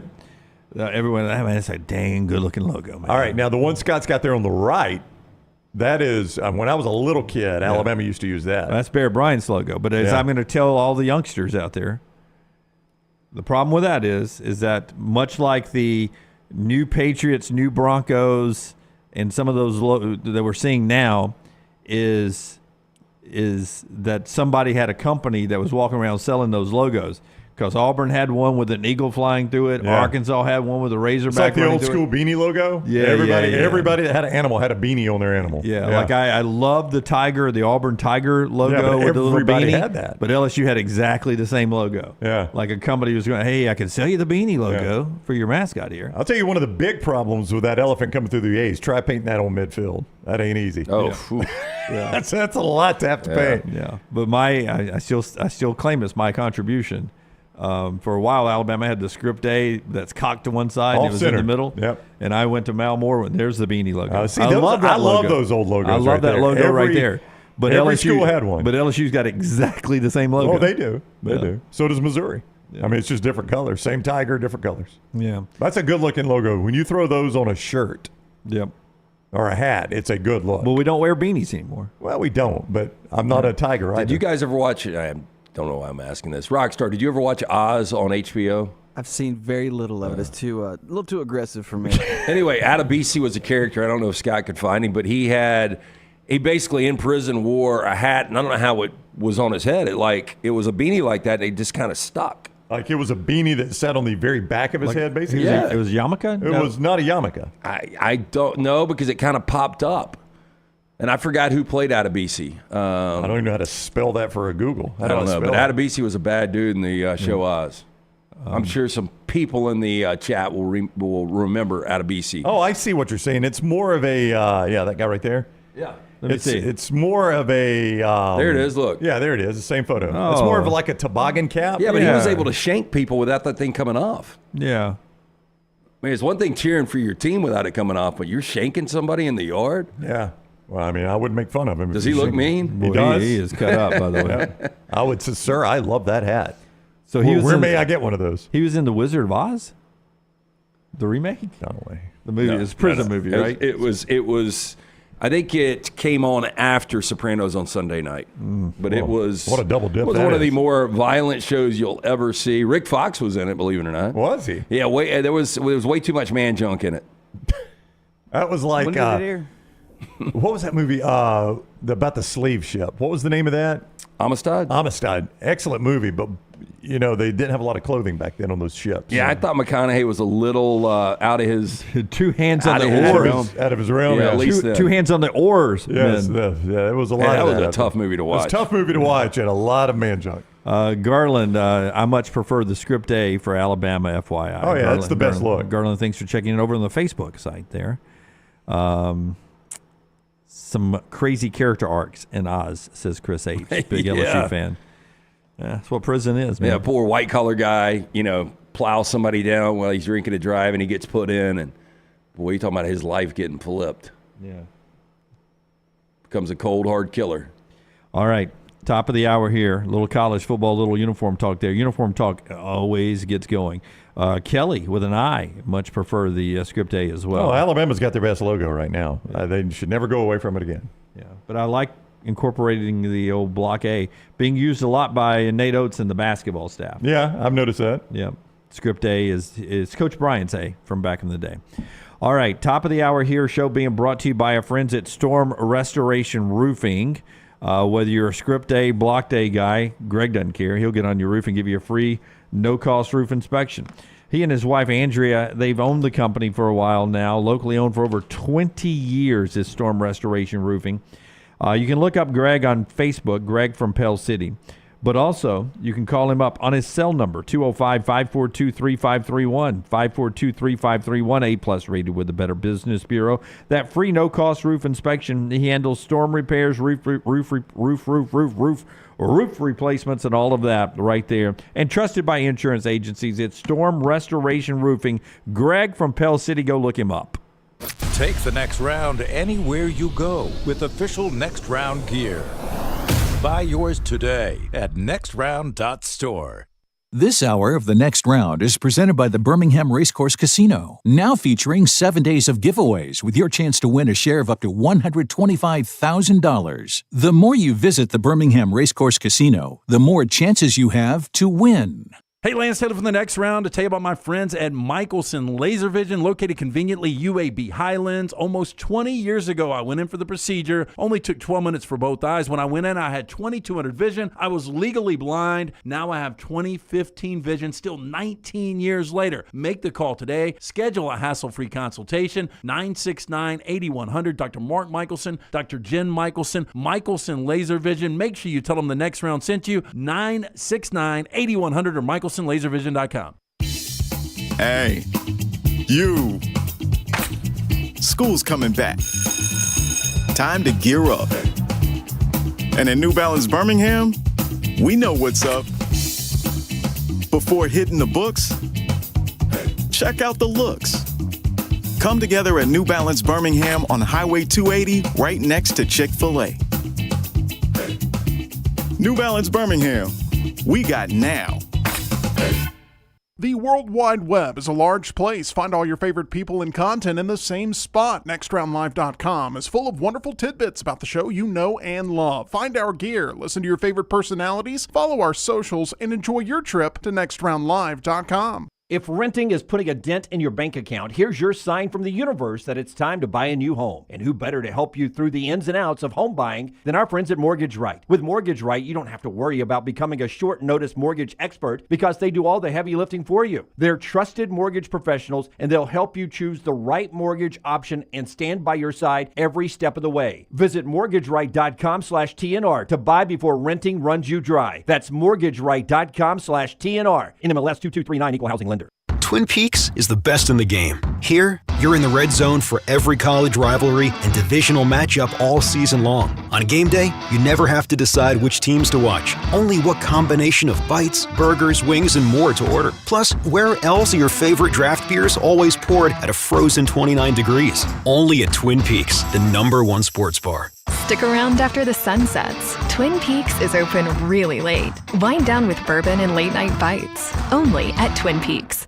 Follow Next Round Live on Twitter, Instagram, Facebook, and YouTube. The social media team at Next Round Live is dedicated to giving you daily news conferences and practice video from UAB, Alabama, Auburn, and around college football. Follow and compare to the sites you used to visit. You'll also get the latest highlights and news from the Next Round Daily Show. Turn on the notifications so you don't miss a thing. Next Round Live on Twitter, Instagram, Facebook, and YouTube. See more at nextroundlive.com.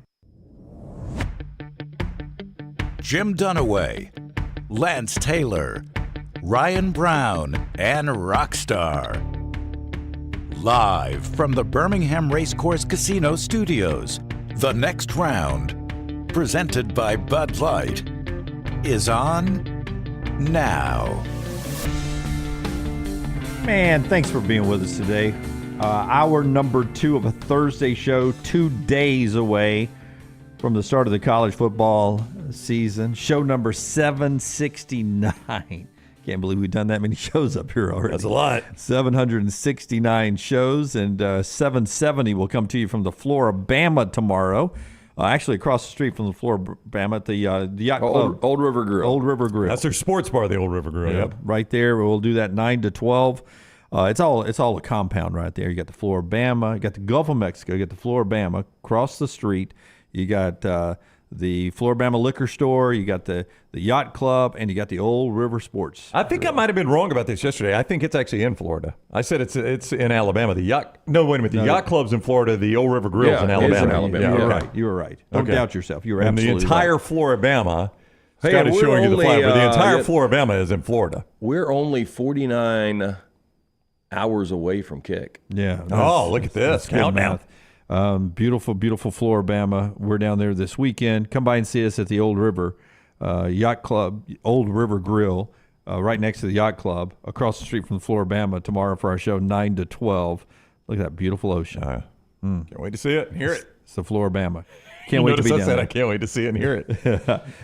You think you could have a drone that could drop like M80s on sharks? in the Gulf. I mean, you have to have good aim. Yeah. Would they be like? That's how we most of our attacks in the military are done by drones. I'm just saying, do you think that would be like a fun beach game that you could play? It'd be a fun beach game. I don't know if the kids are ready for this. Like, we just got drones dropping missiles. Well, I don't know if we do it as a beach game, but I guess that would also be chumming technically, right? It'd be a good video game. Of course, you'd have the drunk guy that ruins it for everybody. He's got the drone flying over looking at naked women instead of. Yeah. I don't know why they're naked women on the beach. Yeah. You know. But point me in that direction, Brown.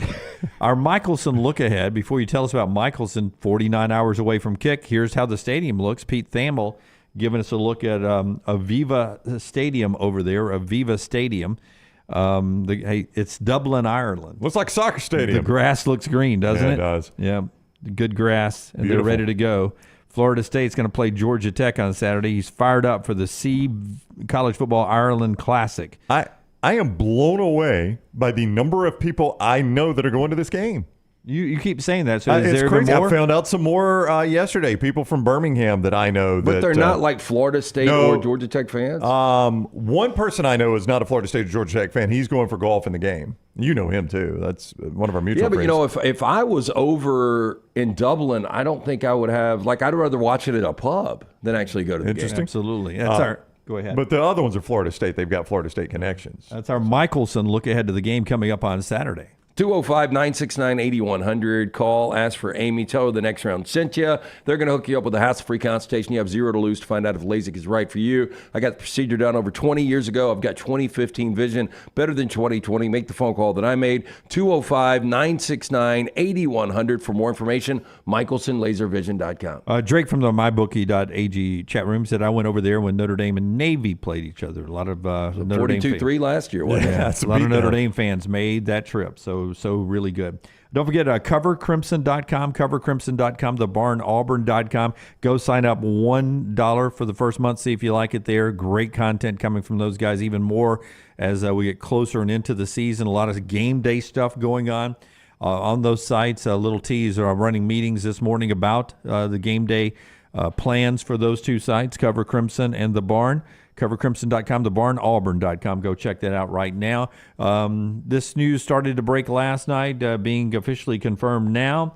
Iowa will be without their head coach and their wide receiver coach for week number 1 against Illinois State. Will not matter, but Kirk Ferentz and wide receiver coach John Buttmeyer are out for recruiting violations. So they're going to be suspended for 1 game. Yeah, it's on Cade McNamara, some reports say. And I ask you... Michigan tie, by the way. Oh, yeah, shocker, right? Yeah, but you got to imagine Michigan's turning people in left and right. Yeah, you would have to think, okay, so we're taking this and you're not going to punish Iowa? What did Iowa do? Yeah. Oh, you haven't heard what Iowa do? Yeah, you're right. But I ask you, was it worth it? Was Cade McNamara worth it for Iowa if I told you your coach is going to have to serve a 1-game suspension? Not in that scrimmage when he had 24 passes for 20 yards. Exactly. I still think, and this is another reason I'm pretty pro Iowa this year. Not only is the schedule beneficial, but we're talking about Georgia Tech, Florida State coming up. Buster Faulkner took the offense over with Haynes King last year. They went from, in 2022, 17 points per game to over 30 points per game last year. A lot of people don't realize that Haynes King had 2,800 passing yards, over 700 rushing yards, and he had 37 total touchdowns.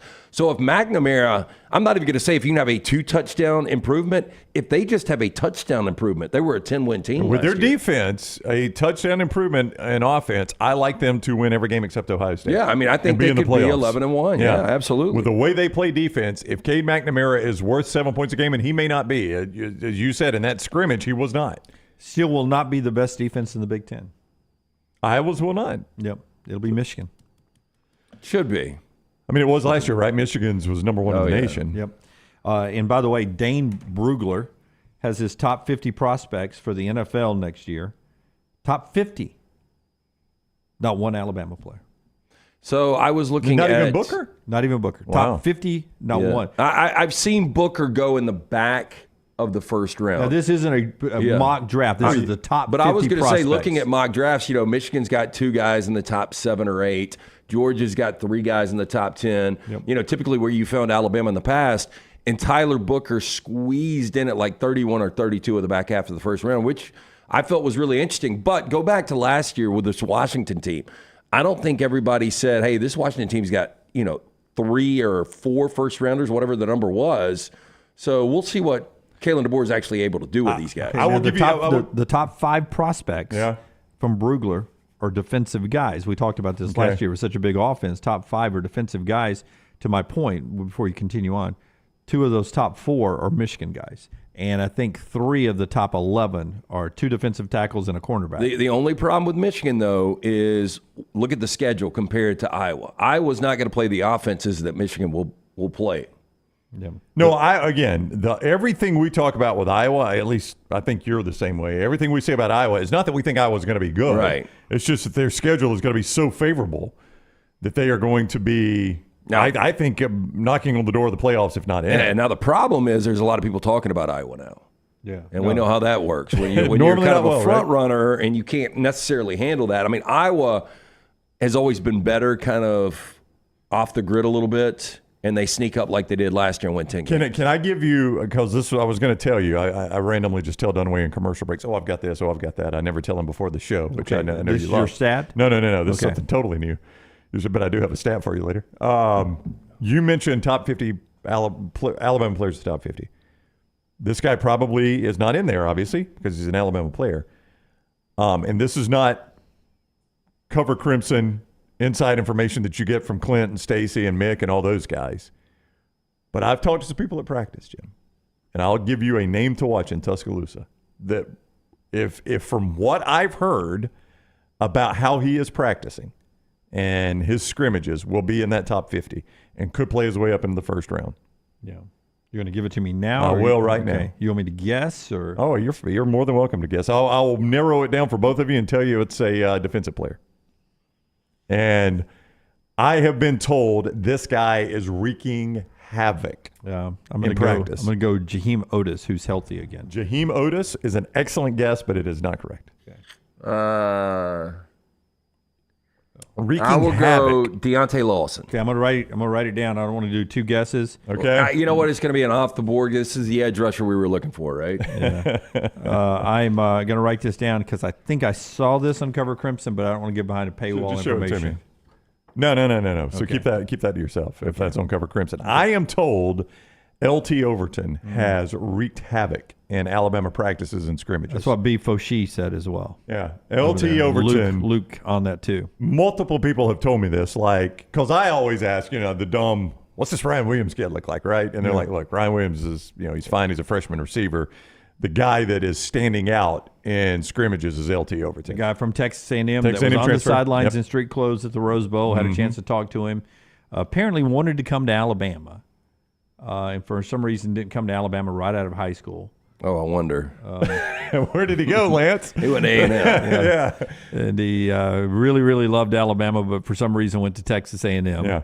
The way people... In the class where they bought every single one of them. That's right. The way people talk about him, if he lives up to that, he will be in that top 50. But I have heard from multiple people that guy is tearing it up in Tuscaloosa right now. Again, just side note so you don't misunderstand me on the Dane Brugler and the Athletic. It's the top 50 prospects. It's not a mock draft that doesn't have any Alabama players in it. It's just top 50 prospects. For instance, there are quarterbacks, 4 of them in the top 50. The quarterback will not wait until the 8th overall pick. No. The 8th best prospect, they say, is Carson Beck. Shadur Sanders is 18th. Quinn Ewers is 23rd. And the first person that ever told me that he thought he was a first-round draft pick, I never saw it, was LT. But Connor Wegman pops up on all of these. He's 24th. He pops up everywhere. Really good.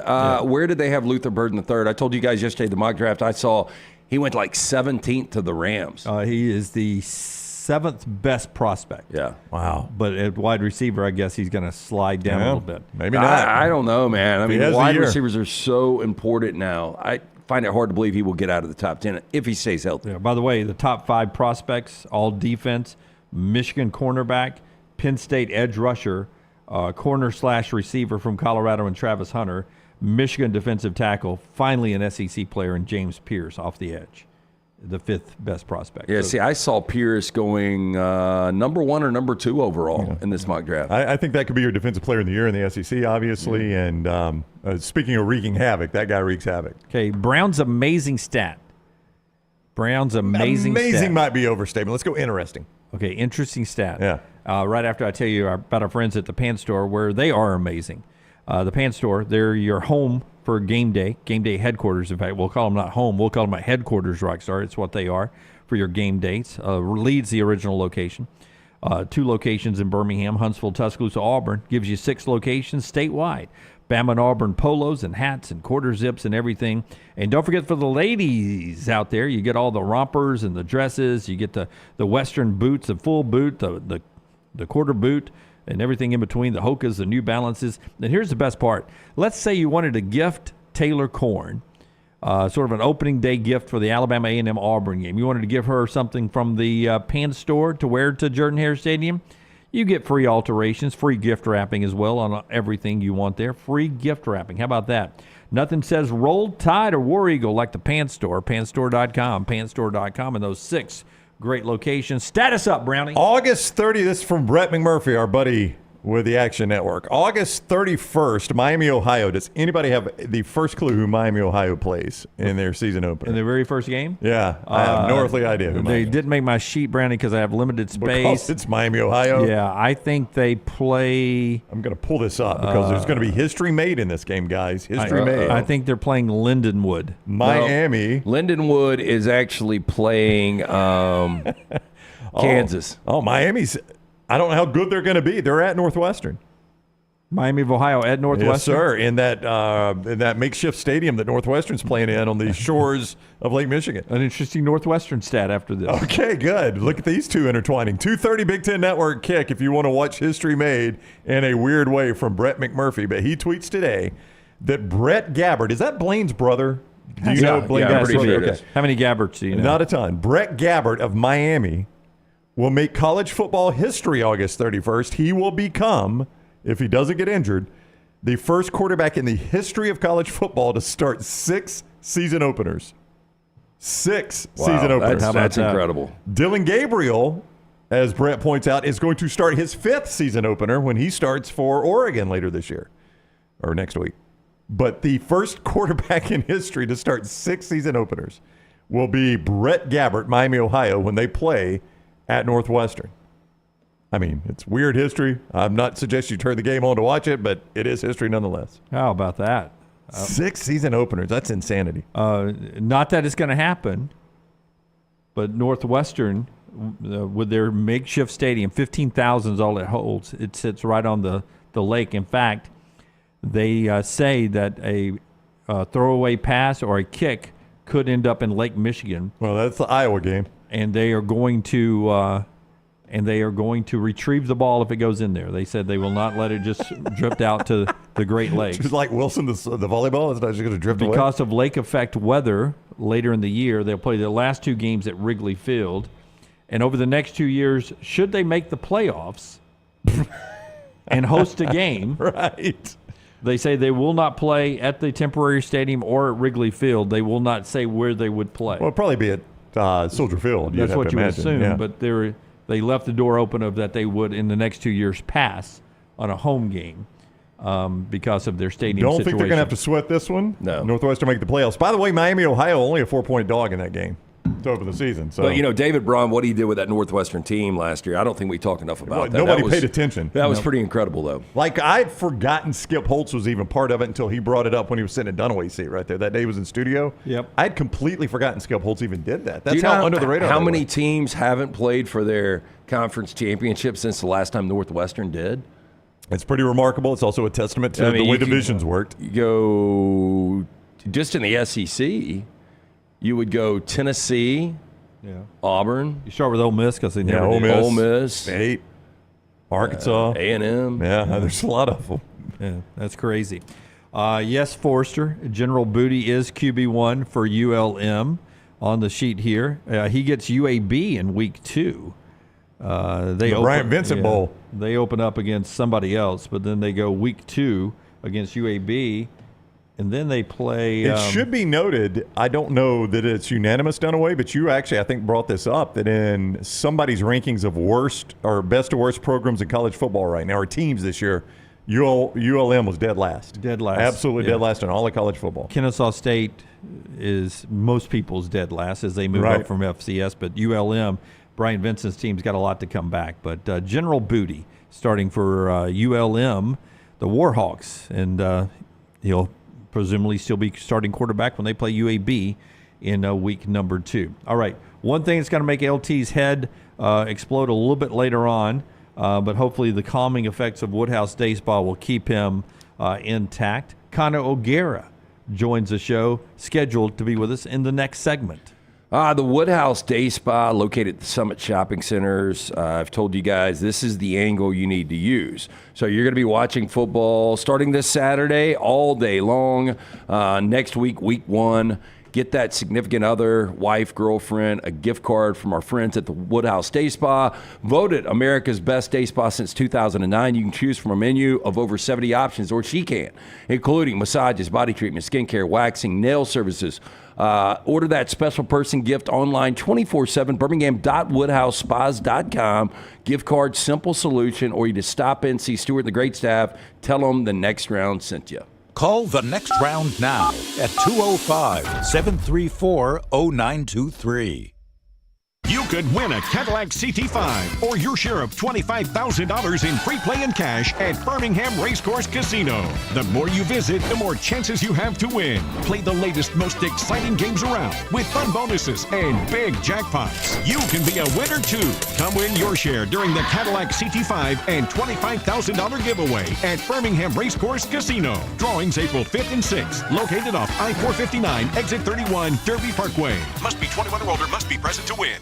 There is no better place to watch your favorite sporting events and enjoy great food than one of the 3 great Birmingham locations of Walk-Ons. The TVs are everywhere with your favorite sports, and the menu is second to none. From the great appetizers like the waffle cheese fries to the Avery Island salad, handhelds like the all-new chicken bomber, bistro specialties with a special taste of the Bayou, the amazing hand-patty burgers, the great po' boys, and the specialty drinks. Visit any of the 3 great Birmingham locations of Walk-Ons: Greystone, Stadium Trace and Hoover, and the brand new location in Trussville. Remember the name Way to Wellness if you're battling weight loss in your life. I'm Jim Dunaway from The Next Round. There was a time I was over 216 pounds until Way to Wellness helped me lose 45 pounds, and now for over 2 years, they've helped me keep that weight off. Here's their website, aplanforme.com, aplanforme.com. That's a great name for a website because there's no cookie-cutter plan. Everything is designed specifically for you. No contract, no sign-up fees, and your first consultation is free at Way to Wellness. For a great experience in golf, go to Bent Brook, just off I-459 in the Birmingham area. You've got 27 holes where you can play your 18 holes 6 different ways. Open 7 days a week with 5 sets of tees that makes golf enjoyable for any level golfer. You get complimentary GPS on every golf cart, and the AU Victory bent grass greens play as pure as any in the area. Bent Brook continues to improve with upgraded greens and redesigned holes. Book that next tee time right now. BentBrook.com. BentBrook.com. I'm here with my good friend Jon Lunceford of Lunceford Furniture to tell you about special values on some super comfortable seating. What you got, John? Lance, every year we stock up on great comfort items like Lazy Boy recliners and sofas so that our customers can be ready for fall and football. This year is no different. We've made special purchases that will deliver great value to Next Round listeners and give them the most comfortable seat in the house. And as always, we've got the best prices in the state on Lazy Boy and the best selection anywhere. That's awesome. We all know from years of shopping with you guys that Lunceford Furniture is the home for Lazy Boy value. Every day, someone is ridiculed and mocked for the clothing they chose to wear. It's a harsh reality we all must face. But you have the chance to change all of that with one visit to nextround.store. For just a few minutes of browsing, you will observe so many clothing options, from hats to hoodies to t-shirts. Please, for yourself or someone you love, go to nextround.store and embrace the warmth of true attire.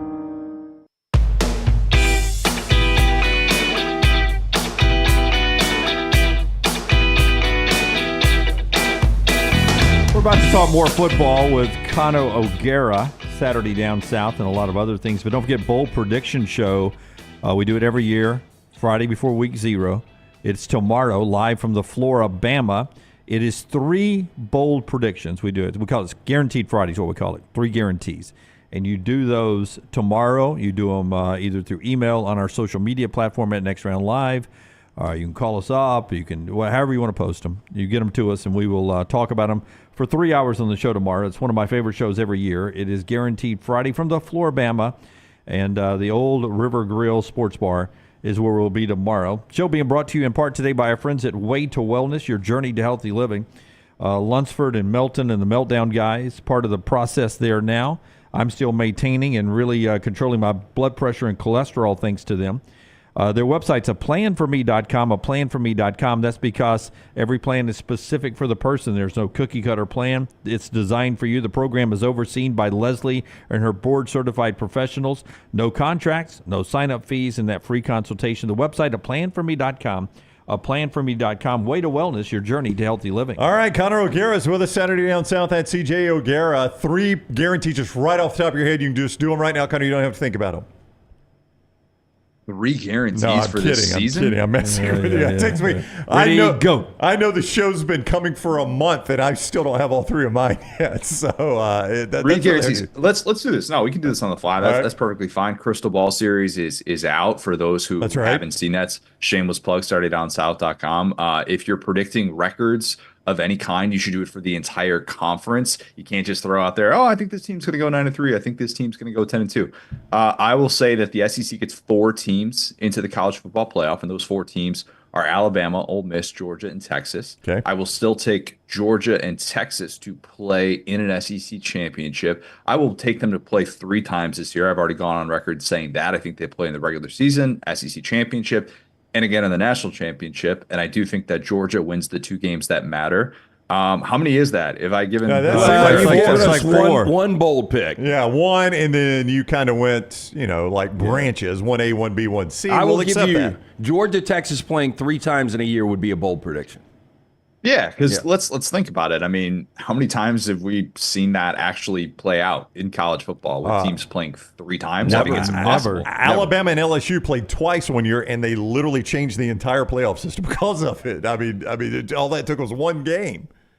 Yeah, I mean, Georgia and Alabama playing twice in 2021, SEC championship, national championship, of course, comes to mind. Georgia and Auburn playing twice in the 2017 season, a game in which, the first game just felt like such an outlier, despite the fact that Auburn team was really, really good, especially at home that year. And maybe it's a little bit of a different game if Kerryon Johnson is healthy in that SEC championship. Probably not. Georgia probably still wins that going away. But yeah, I mean, I don't think we see this very often. It's kind of, for as much as we talk about how this is going to feel like, this game doesn't matter, it's not as important. It's kind of great that we could see things like that. We could see these rivalries blossom. I think Georgia and Texas, and then Ohio State and Oregon, those are going to be the 2 rivalries that kind of blossom at the top of the sport that we look back on this season and say, man, like, it was awesome to see these teams probably play multiple times. We're close to 48 hours out from kick in Dublin, Georgia Tech, Florida State. I'm back and forth on this game. It seems like there's a lot of Georgia Tech lovers coming on board. I think the one thing that I do feel good about is Georgia Tech actually has the better quarterback. Would you say Haynes King is the better quarterback than DJU? DJU's got more experience, but I'm just talking about flat-out electrifying ability. Haynes King seemed to have that last year with Georgia Tech. God, I love Haynes King. I love Haynes King so much. He's somebody that going into the 2021 season at A&M, I was buying. I was like, give me all the Haynes King stock. I think the things that he can do with his legs will surprise so many people who maybe weren't paying attention to how good of an athlete he was. I did not call him sneaky fast. I didn't say that. Okay, don't get that twisted. But the things that guy does, he's exactly that. He's electric. And yeah, sometimes that means he throws an extra pick or 2. I think he led FBS in interceptions last year. But I would agree with you. I think Haynes King is a better quarterback than DJ Uiagalelei, but he doesn't have the better team. I think Florida State and Mike Norvell specifically has earned a bit of blind faith. And what I mean by that is think of all the times, and I'm not putting him in this category, but there are certain coaches where you don't really worry how many starters they got coming back. You know that they're going to be able to turn over a roster. And Mike Norvell, the job that he did with that group, which just had 10 players selected in the NFL draft off a 13-win team, 9 of them were transfers. He's going up to Albany and getting a Jared Verse. So I'm not telling you that I know all the household names with that group. Defensive line is going to be really good for Florida State, and I think they're going to run the football a ton. But you're going to know these names by the end of the season. That's the job that Mike Norvell and his staff have done with developing and finding those guys in the portal. You say they're going to run the football a ton. That's one of my stats I have with Georgia Tech. They were 131st against the run last year. You can't. How much can you improve through the portal and recruiting from 131st in just tackling running backs? You can't improve that much in 1 year, right? I wouldn't think so, but I don't know. Like, you'd be surprised with some of this stuff with like the run defense.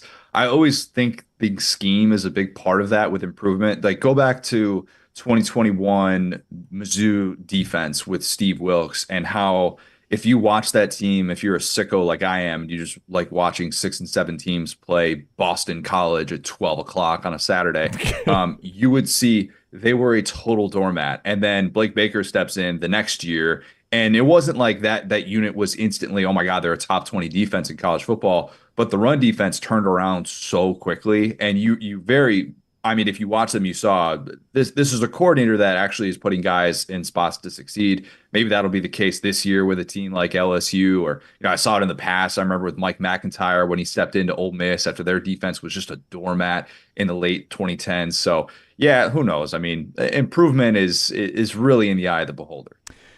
Connor O'Gara is with us Saturday Down South at CJ O'Gara. If Kirk Ferentz and an assistant coach are serving a 1-game suspension to get Cade McNamara, was it worth it? Is Cade McNamara worth a 1-game suspension for Iowa football? Yes, absolutely. Do you know how hard it is to recruit to play quarterback at Iowa right now? Yeah, but oh my gosh. I saw his numbers from that. Dunaway, did you have those numbers from that one scrimmage? It was like 24 passes for 20 yards. Yeah, I think 8 interceptions or something. The efficiency is still lacking for the Hawkeyes. It really is. But here's the good thing.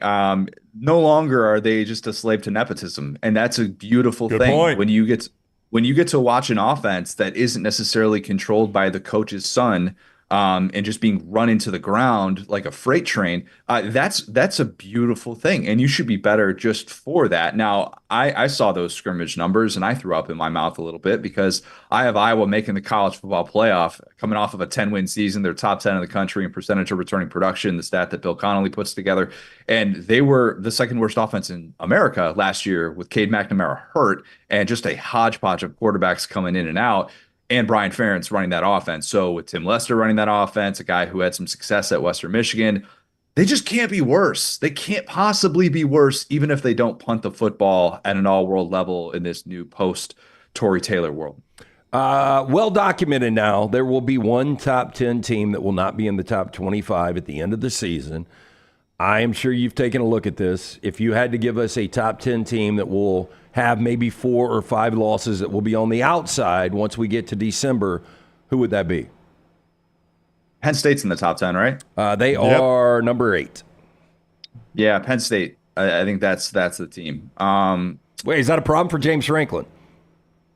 It's a problem. Yeah, it's not a problem in terms of job security. Like, he's not going anywhere, but it adds more to the belief that he struggles against these elite teams, and he is just not at that top tier of coach that many hoped and expected he would be. Now, Penn State is still much better with him probably than without him, but I think that you look at this offense and you're like, wait a minute, so they're just going to improve overnight? Like, okay, yeah, I understand you make a change of coordinator, that should help in theory.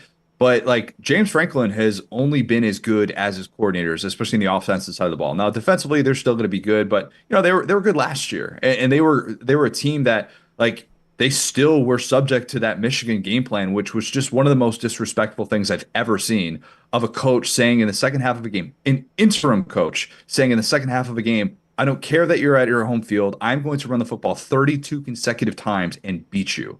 And that's what they did. So to me, yeah, I think Penn State's getting a little bit too much love. I think that they're a team that's going to finish outside of the top 10. This was a Reddit question last week. I wanted to ask you. We talked about it on the air briefly. Someone asked, there are 8, 9, 10 SEC fan bases that are a week away from the start of the season, and they think they're going to have a magical year. Which one of them is so disappointed when the season is done? Which one of these great fan bases that are so passionate in the SEC end up being disappointed this year? Which one's most disappointed in your opinion? I think Mizzou. And I could go with Tennessee fans are not particularly happy with me for predicting 8-4. LSU fans don't want to hear that they're going to be outside of the college football playoff this year in year 3 with Brian Kelly, what's expected to be a big jump. But I'm going to go with Mizzou because the schedule feels like it sets up perfectly for them to be able to make this 12-team playoff. But as we saw last year with LSU, if you have a defense that's a total liability, you can only go so far. And I'm a believer that this offense is going to be awesome. It should be a top 10 offense in college football. They could put up numbers that rival the 2008 Chase Daniel-led Mizzou offense, and it wouldn't surprise me. That's how much I believe in Mizzou and Kirby Moore, who I selected 1-1 with our SEC offensive coordinator draft. I love Luther Burden. I love the development of Brady Cook and what should be it's still a really solid running back room, but it's all the questions of the defense. And guys, we've talked about this before. Like, you just don't turn that group over that quickly when you lose 5 players on the defensive side of the ball to the NFL draft. New coordinators stepping in. They're already dealing with injuries in camp. I know they've done a lot in the portal to try and shore up some of those issues. But yeah, I think Mizzou has some trickier games than people realize. And I think they end up being like 8-4 and eliminated by Oklahoma in that game that they're going to play in early November. You've heard about Connor O'Gara's crystal balls. He's mentioned it here.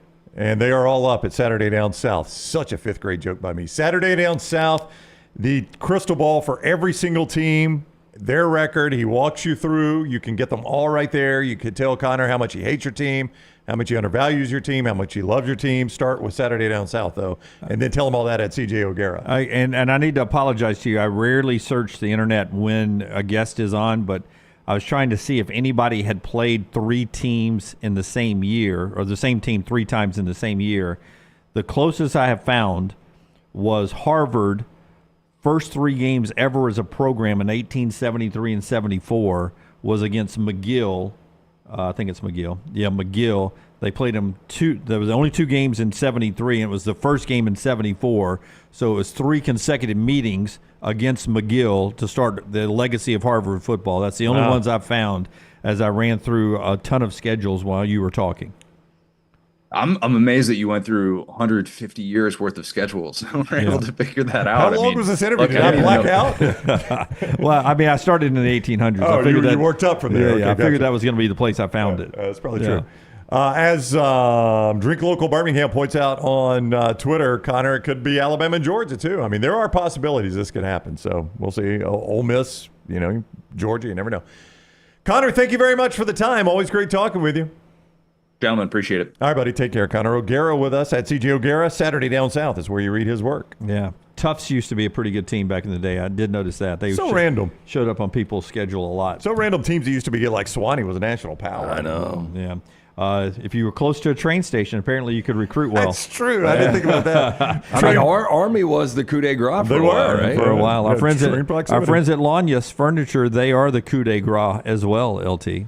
Hey, look, great selection right now. Inventory is where you want it to be. Of course, the pricing is always incredible when you go see our friends at Lanyas. And they also want to remind you, Reggie sent me a text a couple of days ago about some recliners they've got in right now. I just want to give this pricing for you because these things are going fast. So reclining leather sofas start at $11.99. Great deal. Going fast. They've also got some big reclining sectionals on sale for less than $2,000. They've got some incredible deals from their vendors. They're sharing it with you guys out there. From Birmingham, take exit 280 off of I-65, the Hallmark Farms exit. Go south on U.S. Highway 31 for 1.3 miles. Lanyas is going to be right there on your right. Make sure you tell Reggie and John, the guys from the Next Round, sent you if you want to make sure you've got that man cave all perfect with the great furniture. They've got the selection at Lanyas Furniture from your living room, bedroom, dining room, home office, entertainment. Great selection of mattresses as well. Stop in today and tell them the Next Round sent you. All right. So Forrester is keeping his eye on the news wire for us today from ESPN. The first team to ever seek Saudi money and NIL funding ends up being... I said it was going to happen. Prime time. It's so perfect. It is Colorado. So Colorado went to the Saudis for cash? Yeah. That's what you're telling me? Sought NIL funding from Saudi Arabia's PIF in an unprecedented move. Deion Sanders and the Buffs tried to create a partnership ahead of first season back in the Big 12. Apparently, it has not happened. So I will tell you this. A lot of people say that their investment in the golf world in Live is to launder money. Not really launder money, but change their image, right? You know, that to me, I don't know if it's worked because nobody watches the Live. I mean, people love college football. If you started investing in NIL in college football, people would at least see it. Now, do you think people would be upset, though? Yes. Absolutely. I mean, you see how pissed people were about the Live. Perfectly, rolling out Deion Sanders. I mean, they're already going to be, in my opinion, maybe the most hated 4-8 team ever. Yeah. No, this would be perfect for him. You're right. This would be so on brand. Yeah. Or his haters. Just to clear up the details, Colorado does not have NIL funding from Saudi Arabia. Trevor Riley was the coach, and he was a special teams coordinator who just left. And according to Sports Illustrated, on his own accord, he was pursuing Saudi money to help with the NIL to get them paid. Sounds like he was getting a little cut of the action. Yeah. He needed to make ends meet. And he says in an email and in the story, I even went to Saudi Arabia, got a meeting with the Saudis who are interested in pursuing business. I have email receipts to prove it, and you guys let it fall flat on its face. Okay. So the Colorado folks, did not pursue it at all. He didn't get his cut. It's coming though. It's coming. No, I think we'll be there eventually. Like Lance, it is going to be super controversial, like you saw, when these first players jumped, the Brooks Koepkas of the world and people like that, Dustin Johnson, what a beating they took in the public forum. You almost never hear about it now, though. I mean, we do have an incredibly short attention span as a society, and whatever criticism you get on the front end, people will move on and criticize other things. Yep. And Scott is showing you, if you're watching us on our video platforms like YouTube right now, like and subscribe, give us a thumbs up if you're watching. He's showing you that story from Sports Illustrated there at SI.com. One more thing in this segment about the average beer hot dog price in college stadiums this year. One beer, one hot dog. Your average hot dog, not a sausage dog or bratwurst, just average stadium dog, one beer, the average price. I'll get you guys to guess after LT tells us about HydroLive. HydroLive, great place to go to make sure that whether you're heading to the golf course, beach, just a long weekend, you need to make sure you are properly hydrated. IV therapy, B12 injections, cryotherapy, compression therapy, all under one roof. Very important when you visit one of the locations. Mention the next round, 20% off any of those great services. HydroLive Therapy open daily 9 a.m. to 6 p.m. 2 locations in Birmingham, Homewood, Highway 119 in Greystone, also Tuscaloosa location. For more information, hydrolifetherapy.com. Ask about memberships as well. Members rewarded with deep discounts. Save up to 50% off regular pricing for all services, plus one free IV bag per month. You basically recoup the IV membership fee in just one visit. Stop in one of those great locations. Tell them the next round sent you. For more information, hydrolifetherapy.com. I don't need to explain to you how averages work. There are more expensive places and cheaper places, but the average in college football this year for a cold beer and a hot dog, there's only a limited number, usually big schools that have I'm just going to guess it's a 16-ounce beer. I think that's the way most venues pour them now. So I am going to say $17. Brownie? I'm going to say LT, there's room for you here. I think my comfort level on a hot dog is $4.50. $6.50 for a sausage dog or a brat. That's high. I get it, but I'm at a stadium. I expect high prices. That's my comfort level. Yeah, I was going 12 for the beer and 5 for the hot dog. Yeah, so I think 10 for the beer, $4.50 for the hot dog. Okay, so your answer is $14.50? Yep. LT would have won the Price is Right and almost got both prizes. It is $17.29. That's steep. LT, can we get this? Do they still do the Price is Right? Can we get this guy on the Price is Right? That was amazing. $17.29. Your next question on the hot dogs. Rockstar's 4 down next segment. Bryant-Denny Stadium or Jordan-Hare Stadium, the highest combo beer hot dog? Which one is the highest price? Which one's the lower price? I will say that Bryant-Denny is higher price because they can at least say, with all this Saban money that came in. And look, the tickets are more at Bryant-Denny, are they not? In my head, I think so. think so. So I would think just based on that. Yeah, because they could call it the champion dog or something. Yeah, maybe. Yeah. I would say, are these Conecuh sausage dogs? I don't know, Brian. I'm going to say Jordan Hare has the higher of the two. Bryant Denny is below the national average, $16.48. Jordan Hare Stadium is almost $4 full over the national average, $21 for a beer and a hot dog at Jordan Hare Jordan Stadium. Hare, it's $21 for a beer and hot dog? They know that over the mountain kids that are coming down there, they can, No, I do they think, can though, afford the beer and the dog. There is a difference, though. Like if you do have the brat. Yeah. And Sausage dog, there's yeah. obviously a difference if it's a 12-ounce, a 16-ounce, or a 20-ounce beer. So I wonder if that plays into it. Yeah, $21 at Jordan Hare Stadium for a beer and a dog, $16.48 for Bama's Denny dog, or whatever they're called over there. All right, Bud Light's the good beer to drink, easy to enjoy this football season. Rockstar's 4 Downs when we come back. Everything Alabama, all the time. Subscribe and set alerts at Roll Tide Pods on YouTube and wherever you get your podcasts. Stop by the New York Butcher Shop and pick up the finest in certified Angus prime beef steaks and burgers, premium pork chops, ribs, and all-natural chicken cut to order just for you. Their chef-prepared entrees and side dishes are the perfect dinner-to-go choice for your family and are ready to heat at home. With a great selection of fine wines and desserts, the New York Butcher Shop is your one-stop dinner shop. 2 locations to serve you, Cahaba Heights and on Highway 119 in Greystone. The New York Butcher Shop, rare quality, well-done service. Hey, you. School's coming back. Time to gear up. And at New Balance Birmingham, we know what's up.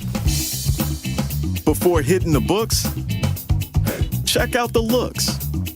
Come together at New Balance Birmingham on Highway 280, right next to Chick-fil-A. New Balance Birmingham, we got now. Excitement awaits at Barber Motorsports Park for the Fanatec GT World Challenge America. September 6th through the 8th. It's a high-octane weekend you won't want to miss. Witness some of the most iconic sports cars like Lamborghini, McLaren, Porsche, and Ferrari battling it out on the track. Enjoy the beer gardens, kids zone, and don't forget to bring your dog for bark at the park on Saturday. The Fanatec GT World Challenge America, September 6th through the 8th. Kids 15 and under get in free. Get your tickets today.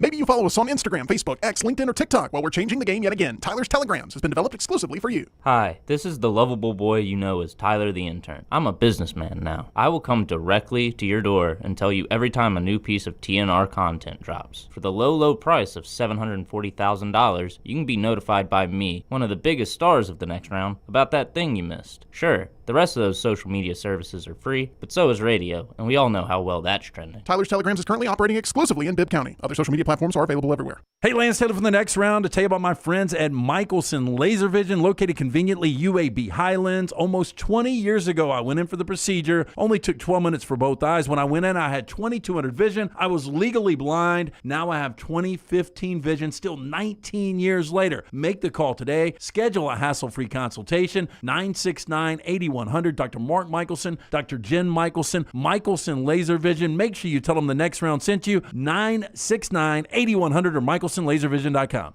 Hey, Lance Taylor from the next round to tell you about one of our favorite places for breakfast, lunch, and dinner. That is Hamburger Heaven since 1982. Hamburger Heaven has been serving Birmingham's best hamburgers, cheeseburgers, French fries, hand-spun milkshakes, and sandwiches made fresh to order. All of their ingredients are fresh and prepared daily. This includes their beef, always fresh, never frozen, hand-pattied each and every day. For breakfast, lunch, or dinner, visit any of the 4 locations, Highway 280, Irondale, Gardendale, and Homewood.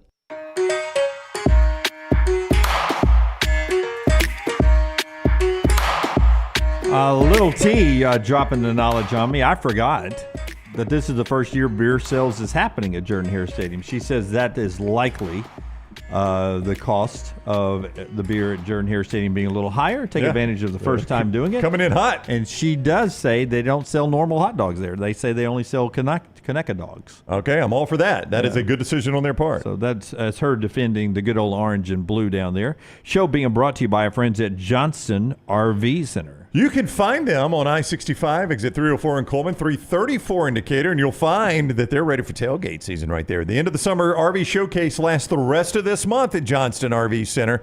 You're going to get great deals to go tailgate for this football season. How about new and pre-owned travel trailers starting at $14,995? How about fifth wheels starting at $397 a month and RV warranty forever? Make sure you've got that lifetime warranty on everything new and previously owned.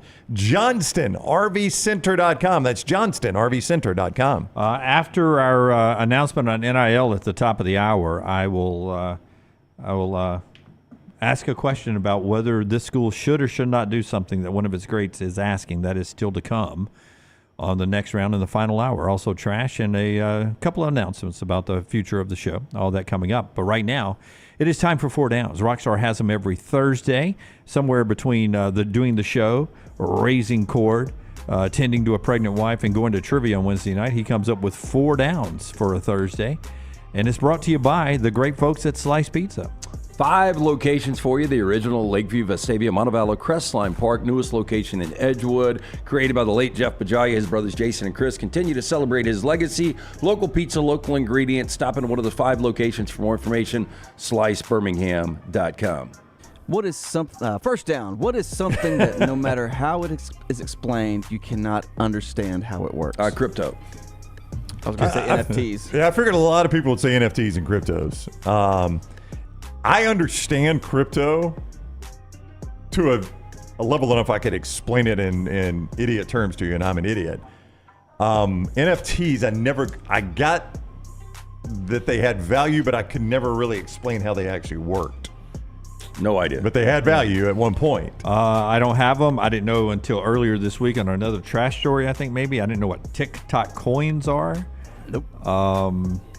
I think I understand algorithms. I don't understand really how the stock market works.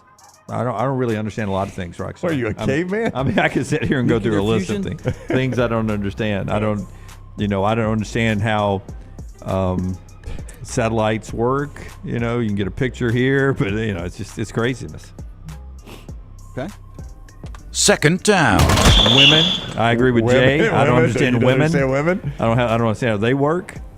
What dead celebrity would absolutely hate their current fan base? It's got to be Elvis. Oh, gosh. I can't believe I was going to say the same thing. Well, it's nothing but dudes that dress up like That's him. right. Like Elvis used to have panties thrown at him. He was a ladies' man. And now I remember we had a sponsor years ago, and dude was on the grill, and he was an Elvis lookalike. And he would go to birthday parties and all these functions. You go to Las Vegas, you see nothing but a bunch of dudes. I mean, it is the weirdest fan base in the world. Do you think he would like what Graceland has become, too? Probably not. Who would want their house becoming basically a museum and a tourist attraction? I mean, strangers walking through the house. Yes, he would think it's kind of cool that almost 50 years after he has passed away, that people still, are infatuated with him, Yeah, and they want to so. line up to look at his house. But at some point, the last person's going to tour Graceland. That is not a eternal business there. I mean, I don't think so either. Yeah, I mean, they're. I mean, I'm sure their numbers would show you that tours have shrunk over time. Yeah. The further away we get from the death of Elvis. Yeah, I agree with Keith. At some point, just the way Memphis has changed over the years, I think Elvis would have moved. His house would not be in Memphis anymore. Was it? I've never even been past Graceland. Yeah, he would have crept over to Nashville. Yeah. Oh, yeah. He'd have made a Just killing. like the Titans He'd live in Franklin. Just like the Titans. Yeah. Do you know when Graceland was first built? Because it's very commercialized around there, right? Like, it's just on a strip of fast food joints. And I don't think it's am I right? It's not commercialized in a good way. It's a weird layout. Like, from what I remember, it's been a long time since I've been. But it's just right off a main road, right? Oh, yeah. I mean, it's not like back in a neighborhood. It's It's very close to some pawn shops and not too far away from strip clubs. Yeah, no, I think you would live on one of those roads that I deem way too much heavy traffic that I wouldn't want to live on a road like that. But was it that way when he lived there? I would think that the house was built in the late 50s, early 60s. Yeah, I'm just guessing. I think it was way away from things. I think it was out. When it was built, he was building off the beaten path, and the beaten path has Rockstar's about to Google Earth this. Yeah. So. And this would be the first Google Earth we've ever done on the show. I've still never seen one of those Google Earth trucks. Have you I guys pass seen them that? occasionally. They got the little thing on top, and they're taking the photos. Yeah, it is cool to look at your old house and or your current house. Trying to figure out when the photo was made. Like if you've made changes. Like, is this an updated photo? Yeah, you're going to see that Graceland is smaller than you think it is. Okay, well, first of all, a lot of parking. Is that all parking for Graceland, or is that a church or something? It's like a compound. Remember, they got parking across the street. Yeah, I don't remember it looking like this at all. But parking's across the street. Yeah. They got the big airplane somewhere. Rockstar. Where's that neighborhood? Everybody wants to go to the racquetball building. Yeah. The racquetball building's like part of the compound. Like, I didn't remember it being spaced out at all. Rockstar, where's the Gifts of Love Learning Center? It's up to the left. There it is. To the north. That's where I like to go when I go to. Yeah, is that their version of Love Stuff? Hunk of Burning Love Stuff. So all that is Graceland that's across the street right there? So that's like a... I don't remember any of that. What is Elvis Presley's Memphis? Is that a... It's how he remembers it. It's a museum. That's a lot museum. less bullets back then. There's a KFC. Yeah, you got a KFC nearby. It appears to be a hotel. That's whatever you call it, ask for strip it. mall. Strip mall is what that would be, yeah. I don't think it's a hotel. I think that's Graceland. Oh, the thing that looked like a hotel is Graceland? I Yeah. thought you said it was small. It is. So it's It a is house. small. it's That's a house. why I can't figure this Elvis out. Presley's Memphis, whatever that means. Yeah, that's what I'm asking. I don't know what that is. Seems like a strip mall. Wow. I don't think I'm going to go. I don't really... I'm actually click on Graceland. I was very impressed. Were you really? I mean, not with like the layout of the building and stuff, just... All right, so that's the parking lot. It's coming from the parking lot, and the first thing you see is the airplane? Yeah, the airplane is over in the parking That's lot. Lisa Marie is the name of the airplane, right? Named it after his wife? Yeah, you just learn a lot of stuff about Elvis that you didn't know if you His ever daughter. wanted to know that stuff. Yeah. Walk us through the tunnel over to Grace. Rockstar, you regretting this decision? Yeah, I'm kidding. No, this is a new fun segment. Go right? look at Cairo. Yeah. Yeah, Rockstar takes us on tours of random places. That is second down. We're ready now for third down? Third down. Third down. All right. What is something you thought you would outgrow but never did? Lunchables and chocolate milk. I do like chocolate milk, Lance. Yeah, I like both a lot. I haven't had chocolate milk in a while. I used to when I would. I haven't had it in a while, but I still love it. When I would go to the gym, that was what I would drink afterwards. It was so good. Coke product, that Core Power that you can get right there. so That good. Core Power chocolate milk. Got the cow on the... So good. What's the that's question it. again? What is something you think you would forget immediately? What is something you thought you would outgrow but never did? Well, until this game came out, I thought I would play. I thought I'd play that college football game the rest of my life, and this one sucks so much I rarely play it. You know what I haven't outgrown, but I cannot find? So it's that bad that you just never play it? Yep. Yeah, but you haven't outgrown that. I just don't haven't, play it. but I just bought it. I don't think I'm going to play it again. So I guess technically maybe I've outgrown it. Are you just going to shelf it or are you going to sell it? I may sell it, but let me see if I can come back to it. Let's see if I can never grow up. You want a random thing that I've never outgrown, still love them, used to love them on college football Saturdays. I would get a fresh batch every college football Saturday. Krispy Kremes? Nope. And now, and it's since COVID, I don't know that it's COVID related, but it is since COVID, you can almost not find these. I randomly will find them. I know a local place that has them.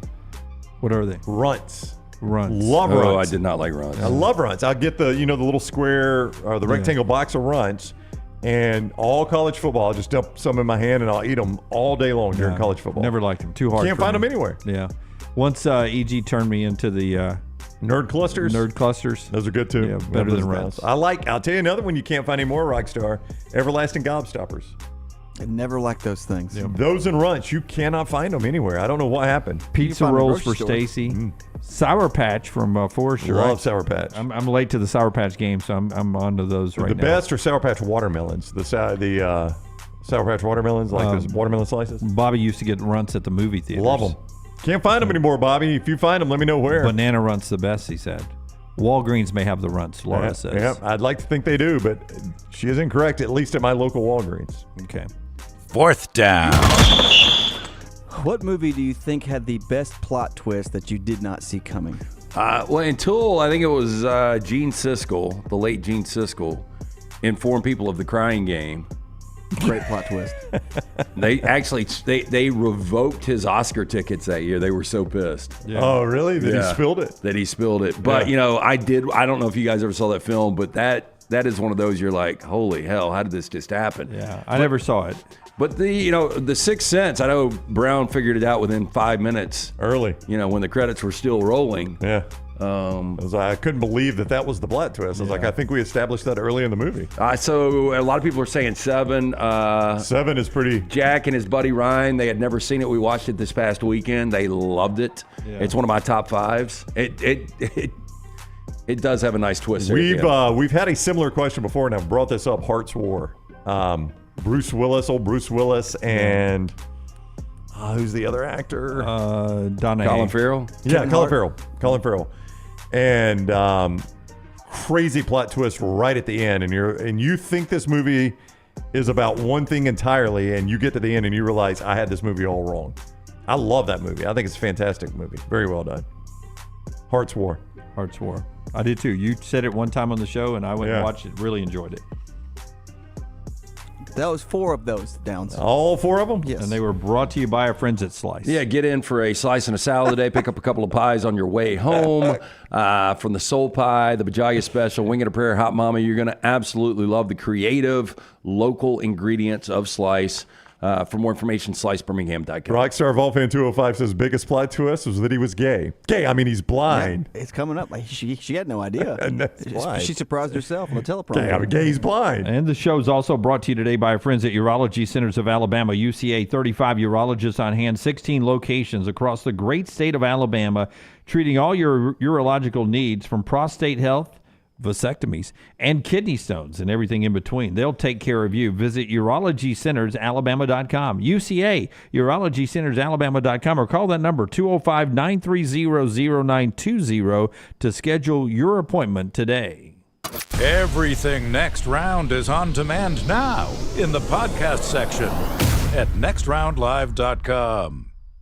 This hour of The Next Round is presented by the Birmingham Racecourse Casino, now featuring 7 days of giveaways with your chance to win a share of up to $125,000. The more you visit the Birmingham Racecourse Casino, the more chances you have to win. Storm season is here. Make sure you have a plan of action in place right now. Greg from Pell City and Storm Restoration Roofing should be your first call when storms hit. Insurance companies love working with Storm Restoration Roofing because of Greg Nelson's name and reputation in the industry. When storms hit, call Greg Nelson. He's local, 205-542-3531. He's the home of the free no-cost roof inspection. Greg from Pell City on Facebook, 205-542-3531. It's Storm Restoration Roofing. Hey, let me tell you about our friends at Urology Centers of Alabama. Compassionate and comprehensive urological care with 35 physicians, 17 locations across Alabama. Their patient-centered approach to all of your urological needs. Remember, they've got that new men's health center. It is beautiful, helping men with a wide range of sensitive male issues in a comfortable environment. You can always go online, visit urologycentersalabama.com, schedule an appointment with one of their many urologists today. Hang out with the Next Round on the go. Whether you're driving to work, running errands, sitting on the beach, or you just need a break from the real world, we can keep you company. Check out the Next Round, Mystery Fifth Hour, and our other shows on your favorite podcast app. We'll meet you there. Hey, Lance Taylor from the Next Round to tell you about one of our favorite places for breakfast, lunch, and dinner. That is Hamburger Heaven since 1982. Hamburger Heaven has been serving Birmingham's best hamburgers, cheeseburgers, French fries, hand-spun milkshakes, and sandwiches made fresh to order. All of their ingredients are fresh and prepared daily. This includes their beef, always fresh, never frozen, hand-pattied each and every day. For breakfast, lunch, or dinner, visit any of the 4 locations, Highway 280, Irondale, Gardendale, and Homewood. Bryant Bank, member FDIC, equal housing lender. It's time to pull the trigger on the Next Round merch that you've been eyeing. We know there's a lot to choose from at nextround.store, so here's a few of our favorite picks. If you want to match LT and Brown, go with the TNR logo hoodie and throw in one of Dunaway's favorite hats. Any of them will do. The Backroom's go-to is the classic logo t-shirt, while my personal favorite is the light blue TNR crew neck. All of these items can be found at nextround.store and are EG approved. Rest assured, your order will be packed with lots of love from us here at the Next Round. Head over to nextround.store to start filling up your cart. Jim Dunaway, Lance Taylor, Ryan Brown, and Rockstar. Live from the Birmingham Racecourse Casino Studios, The Next Round, presented by Bud Light, is on now. All right, we'll announce a couple of NIL deals for the upcoming college football season in just a second. This hour of the show being brought to you by the folks at CPAP Plus. Why waste time with your old equipment and not get the maximum night's sleep and life-changing calming results with old equipment? Use our friends at CPAP Plus, LT. CPAP Plus.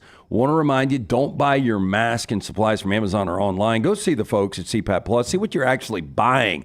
They carry the best equipment from names like ResMed, React, Fisher Paykel. Mask and supplies in stock every day. If you need it today, guess what? They've got it today. Visit any of those 3 convenient locations. Pelham Highway 280, now open and trustful for a free CPAP checkup. Free filters, no appointments needed. With over 200 5-star reviews on Google, the folks at CPAP Plus are CPAP users themselves, so the people helping you know what it's like and are ready to help. Stop in to one of the 3 locations or just Google CPAP Plus. All right. Brown, do the honors. All right. We do this every year. Yep. When we started this, we wanted to make sure with the NIL out there, we were giving some back to the student athletes. And we've had, over the years, a nice cast of talented players. One, in fact, just got named starting quarterback of the Denver Broncos. That is correct. That was our first NIL deal, was Bo Nix. I mean, I think literally our first one, because I don't think we had completed the Mechie deal at the time. I remember talking to Bo's agent when I was coming back from Roswell, New Mexico. You remember the first thing we did was me Alien Fest, and Jennifer and I were driving between Roswell, New Mexico and Texas. And the guy calls me. He goes, "Hey, am I bothering you?" I was like, "No, I'm on the road. Got a long road trip here, man. We can talk." He goes, "Where are you?" "Just outside Roswell, New Mexico." Yeah, that's kind of random. Big Alien fan. Yeah, I love the aliens. But I remember, we knew Bo was going to be with us that first year when we did before we'd done the live show when we were at SEC Media Days. That's right. So that one came together quickly, and we've done it every year, an Auburn player and an Alabama player. We'll start with the Alabama player because I don't think it's going to surprise people. This is our first return cast member that our guy Tyler Booker is going to rejoin us for year number 2. Went very well with Tyler last year. He's very well liked, and I think probably on these lists, Lance, that you see of top, for whatever this is worth, NFL prospects, Tyler's probably going to be the number 1 guy on the list for Alabama. I would agree. Yeah, I think Tyler Booker, again, the most recent mock draft I saw for next May's NFL draft had Tyler Booker going in the first round, back into the first round, I should say. We've got 2 starters, though, in the NFL now, right? Mm-hmm. Terrion and Bo Nix. Terrion, Bo Nix, Mechie's back. Mechie. Trying to think. Henry To'oTo'o is not starting. I'm trying to think back on all the guys. To'oTo'o's playing, though. To'oTo'o is playing. Yeah. 9:25 a.m. on Mondays. That's right. 9:25 a.m. on Mondays. Very, very early reaction to whatever Alabama has done the previous Saturday at 9:25 on Monday mornings, which is where Tyler joined us last year. Landmine Believer says, is 9:25 flexible because they practice in the mornings? It was Tyler's selected time, yeah. So I'm going to assume Tyler knows his schedule better than either me or Landmine Believer. Yeah, so I would guess. You may hear whistles in the background, Landmine Believer. He may be on a knee on the sidelines. I mean, Kalen DeBoer is a little more relaxed, it seems. You think you'd let Tyler take a period off to do the show with us? I'm going to say probably Zoom from the practice field? I'm going to say no. You guys are saying nice things about Tyler over Good there. Kid, we like him a lot. Yep. All right, so who's the Auburn guy, Brownie? So for Auburn, look, there's different ways you can go about this. We have always tried to maybe do a pre-interview with some guys to see what kind of chemistry we might have. Sometimes you just go for the best interview. Sometimes you go for the biggest name, whatever the case might be. We've interviewed this young man, and we all enjoyed it. We immediately talked to him. He was all about it. So Auburn starting quarterback Peyton Thorne is going to be our NIL player, 9:25 on Tuesdays. So every Tuesday at 9:25, you'll get Peyton Thorne's reaction to what has happened in the previous game for the Auburn Tigers. Yeah, so 9:25 Central on Tuesdays for Peyton Thorne there. So preseason All-American offensive lineman and Auburn starting quarterback. 2 more additions to our college football season coming up. We appreciate those student athletes taking time to be with us and agreeing and signing up to be with us for this college football season. We appreciate the name on the dotted line there and the ability to throw some money back their way. And it's always exciting. Exciting always to bring you this hour as well. Our friends at Champy's World Famous Fried Chicken, champyschicken.com, Highway 119 in Alabaster. Game night tonight for the Thompson Warriors, right? Am I right about that, Forrester? They start the season national TV with Grayson. Hope our boy Lunceford is feeling better so he can make it to the broadcast tonight for the Thompson broadcast. But there you go. It is game night in Alabaster, so Champy's Chicken is in queue, ready to help you out for tailgating for Thompson football, but also for Alabama, Auburn, and UAB all season long, or whether you're watching at home, you can get the to-go orders there, and a great place to dine in as well is Champy's Chicken, champy'schicken.com, Highway 119 in Alabaster. Go and check those fine folks out right there with Champy's Chicken. All right, a little bit more to get to in this hour. A couple of things here off of the sheet. Let's go cut 9 first off, Rockstar. Caden Proctor had a chance to meet with the media after practice yesterday, and he was asked about his decision to leave and then come back to Alabama. And Caden Proctor, very honest in his assessment of his move and return to Tuscaloosa. What was your first meeting like with Kalen, just talking to him about coming back to Alabama? When I got back, I had apologized because I knew that when he first came here, his first week here, first day, a couple days, I really wasn't giving him a chance. And, I just kind of started that conversation with an apology, because I really felt bad. And, it was kind of had my mind set on leaving and not really listening to what he had to say to me. How much did your relationship with Wilkins and your other teammates impact your decision to come back? It definitely impacted. I was sitting in my apartment room by myself, I roomed by myself up there, and I just started thinking about it like those are friendships that are going to last a long time. So, I really thought about that, and I missed him. So it was great to come back to him. From our friends at ABC 3340 there, and good to see him back. I can only imagine how much more mature he is after his freshman year. Well, and he got better and better as the season went on. Go ahead. I think you saw a sign of maturity, Lance, right at the outset there when he said the first thing I did was apologize to Kalen DeBoer. I never gave him a chance. That is a very mature man that realizes, I should have done that better, and I'm going to apologize. Does Iowa have a better shot at the college football playoff appearance? They might. Especially really, if he was there. I mean, can you imagine if Alabama had Iowa's schedule? I mean, they're 11-1. Alabama might be the number 1 seed. Yeah, I mean, they could be 12-0, but they're worst case 11-1, and you just wonder if, when it's all said and done, if Alabama's 9-3 sitting at home and Iowa's 10-2 and gets to a college football playoff. But even if they make the playoffs, do you think Iowa's going to win a game when they get there? No. They are going to get meanwhile, do railroaded. Alabama if they win a game? Do you think? Yes. I mean, if they make it, do you think they can win a game? I mean, look, if Alabama would have, a couple of good snaps in the Rose Bowl, if they beat Michigan last year, I think Alabama wins a national championship, right? Yeah, I do too. That'd be ironic. You beat and then Washington for the national and championship. Then he takes the job. Then Saban retires, and the guy on the other sideline is coaching now, in Tuscaloosa. Do you guys still think it plays out like that? I do. It plays out like what? If Alabama would have beaten Michigan, do you still think? I mean, I think we all agree they probably win the national championship, but do you think Saban still retires? Yeah, because I don't think it was based on field. Like I don't think. I think Nick Saban has spent his whole life or his whole coaching career anyway, not judging things by the scoreboard, but judging things by the process. Right? That's all he ever preaches to his players. Yep. And I used to always say, I don't know when he'll retire. I mean, when Lance was saying all last year, this I think is going to be his last year. And everybody was killing Lance for saying that. I honestly thought Lance was wrong, too. Like, I didn't sit here and kill him all day, but I didn't think you were right. But I never, what I would always say, Jim, is I don't think it will be, he wants to go out on a championship or he doesn't want to go out on a loss. I never thought it would be that because this is a man that's never lived his life judged by the scoreboard. This is a man that's lived his life on this is the process it takes to win the scoreboard. Right. And that's what I always said, too. I agree with you. So 100% there. Cut 15, Rockstar. This is DJ Durkin down at Auburn practice. We talk about the in-helmet communications on the offensive side of the ball all the time. Can't wait to see how that works, actually, on Saturday. That's one of the things I'll be watching is the in-helmet communications. If it becomes a problem, nothing like starting the first in-helmet communication real college football game in Dublin, Ireland. Add another layer of technology possibilities going wrong. But you'll be watching Florida State, Georgia Tech, just to see how that works. DJ Durkin, defensive coordinator at Auburn, explaining how it's working for him on the defensive side of the football.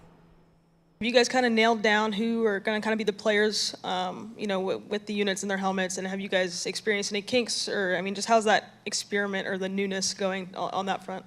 Yeah, we have. The kinks are they told me sometimes I'm too loud in their ear, so I got to work on that. You know, there's a couple ways of saying the same thing. Maybe it sounded differently, but we're. I don't know how much that on the defensive side that it really changes things. I think it does assist and maybe helps a little bit with communication, but we can't totally go to that's our communication to the players on the field. Just again, most teams don't huddle. We can't huddle. So I think we're different from the program from that aspect. But we've been working on that since really back in spring, and kind of I feel like worked out a lot of the kinks in it, and kind of how we want to do it. And so some of that may change as we get in the season, maybe, but we've worked on it a bunch. Yeah, crazy how he's been working on it since the spring, but Hugh made it sound like they had not been working on it since for the offense. It's like they hadn't even seen it. Yeah. I am fascinated because, Lance, we'll see this sometimes in the NFL. Like, you've got the quarterback holding over his ears and he can't hear. On the road in the SEC, there's much louder than an NFL stadium. I am fascinated to see how many times there's an issue at a night game at Tiger Stadium or a big game at Jordan Hare. Let's just start week 1. So Miami going to Gainesville. Yeah. I mean, Notre Dame going to College Station. Yeah, those are going to be tough situations for, you've got new quarterbacks in both of those programs too. Cam Ward coming into Miami and obviously Riley Leonard going for Notre Dame. So, I mean, that could be something to watch early in those games. Neither one of those have played in those situations. But on the flip side, for the side of the ball we were talking about defensively, you're home when the crowd is making all the noise, That's right. and so it impacts the defensive guy as well, hearing the decisions. Yeah, but I wonder, especially offensively, and maybe I'm wrong about this, defensively seems like you could overcome it a little easier, but offensively, is that going to lead to a timeout? How many of these, what's your strategy? If the quarterback can't hear, if the quarterback's looking at me, play clock's running down to 20 seconds, and I know I can't get the play in, what do I do? We don't want to burn a timeout here. What do I do? Run pass option. I mean, I have a hot play ready to go. I tell you what, it's going to benefit an experienced quarterback like a Cam Ward. You mentioned Cam Ward, an experienced quarterback like a Jalen Milroe or Peyton Thorne, guys that have been places that could probably call a play on their own that would work in most situations. It may not be the ideal play, but it's one that avoids a delay of game and probably gets me positive yardage. Okay, back to Tuscaloosa Rockstar, cut number 4, if you will, cut number 4. Different defense, different defensive coordinator over in Tuscaloosa. Kane Womack's the guy now. Deontay Lawson is back, preseason all-conference player. He was the guy that sort of set the tone. He called the plays. He was the quarterback of the defense last year. That's what he was really good at. In the Saban system, he was the guy that was the quarterback on the field defensively. His role may have changed this year. Listen to Deontay. How have you seen your role change within this new defense? Do you feel like there's more opportunities to make plays? You don't have to think as much. You can just go out there and be a football player? Yeah, just what you said. Just go out there, be a football player, fly around. I feel like this defense is made for inside backers, and that makes me happy. You could just fly around, know your job, and just compete at the highest level. Yeah. So, from what EG told me from her trips around to camp, that Malachi Moore will actually be the green dot guy getting the signal in, and he'll be the quarterback this year of the defense, making sure everybody is on the same page. So Malachi Moore will be the guy receiving. Yeah, not surprising. Yeah, I don't know if you guys have heard a lot from the Red Elephant Club scrimmage over the weekend of the stuff you're not supposed to hear. Heard a little bit. Yeah. I heard that it was a pretty good scrimmage for the secondary from what I heard. Yeah. The text I was getting was, Jim, I think we would have had 3 ejections for targeting. I can't believe they're going after our own wide receivers this way. But apparently they were challenged to be a little bit more physical by their position coach, and they went out and were they had a full SEC crew there because that last Saturday was the scrimmage that SEC crews are almost at every stadium, and you get a lot of them working through their kinks, getting ready for the season, and flags were everywhere apparently as they were laying the wood in the secondary. So Kane Womack might have told him, "I need to see who's out here to play and who's not." Yeah. And some guys are like, "I'm here to play." Yeah. Now we do. Now, son, we need you to dial that back a little bit in the game. Yeah. Hey, by the way, when you put your helmet off, you're not getting it back for the rest of the game. That's right. You've just been ejected. Hey, but good hit. I really like that. Yeah. Do it just a little lower next time. One more thing to get to in this segment. After maybe two. Do you have that, what you just sent me now already? Okay, two more things to get to this segment after LT tells us about our friends at New York Butcher Shop. New York Butcher Shop, great place to go pick up steaks, ribs, chicken, all cooked to order right there for you at the New York Butcher Shop. They've also got a great selection of sides ready to heat at home with a fantastic selection of desserts and fine wine. New York Butcher Shop, one-stop dinner shop, 2 locations, Highway 119 in Greystone, the original location at Cava Heights. Rare quality, well-done service. It is the New York Butcher Shop. Forrester, Rockstar, does that become cut 17? Is that what it is? Cut 17, if you can pull that up for me now. Terminology that we use here to number our cuts. Oh, I've seen this bouncing around. This is going to be Miami of Ohio head coach Chuck Martin. We've already talked about them once today. They're on their way to Northwestern week 1. Miami of Ohio head coach Chuck Martin talking about former kicker Graham Nicholson transferring to Alabama. So remember, he was the Groza Award winner. He has left Miami of Ohio, and he's now the kicker in Tuscaloosa for Alabama. How does his old coach feel? Let's listen in. Right, special teams, lost your kicker. Carter McLaughlin. We didn't lose him. He's at Alabama. We know Yeah, exactly. I understand We know exactly that. where he's at. Like you media people, it's all pretend. Like, no, Alabama stole our kicker. Yes, they did. They illegally recruited I didn't want to say it, They Tux. illegally recruited our kicker and stole him from us. And like that's a fact. But that's college. But we act like it's not. We live in this la la world. Like, hey, let's not talk. I don't know why everybody knows what's going on. So, yeah, Alabama stole our kicker. A couple other schools tried to steal it, but then okay. What's the question? I mean, it seemed, I've seen the quote out there, and I was like, oh, wow, the Miami, Ohio coach went there. I couldn't even tell you the coach's name till that cut. It seemed a little more lighthearted when I saw it than the way it's reading. Yeah, but I think I bet behind the scenes he was cussing up and down. Oh, no doubt. And now that he's settled down and he knew, hey, look, we're going to lose this guy to somebody, he probably has been waiting for a point to be able to deliver that. Yeah. And he had a little fun with it. But, I mean, look, that is the reality of college football now. I guess I'm just saying, Dunaway, when I first read it, I've seen it on Twitter here, and a lot of people are reacting to it. When I first read it, I thought it was going to be a news conference of, they stole our, he's banging. I mean, he's having a little fun with it, it appears. He laughed about it. But Trent Dilfer said the same thing at UAB, and that's where you are right now in college football. There could be some Alabama fans who are saying Texas stole our wide receiver by the end of the year. Isaiah Bond is on that top 50 list I talked about earlier from Athletic, from Dane Brugler, top 50 prospects for next year's NFL draft. Not an Alabama player on there, but Isaiah Bond's on there. There could be some Alabama folks saying, did Ohio State steal Caleb Downs from us? Yeah, I mean, I don't know where you think food chains are, but define stealing. Yeah, I mean that's what you're going to have to say. What is stealing? Now he said is illegally recruited, which I think that would probably be your definition of stealing. Yeah, if you think you're being contacted before your season's over with, some people say that Texas may have done that to Alabama. We've just talked today about a head coach that's going to be suspended a game for illegally recruiting Cade McNamara.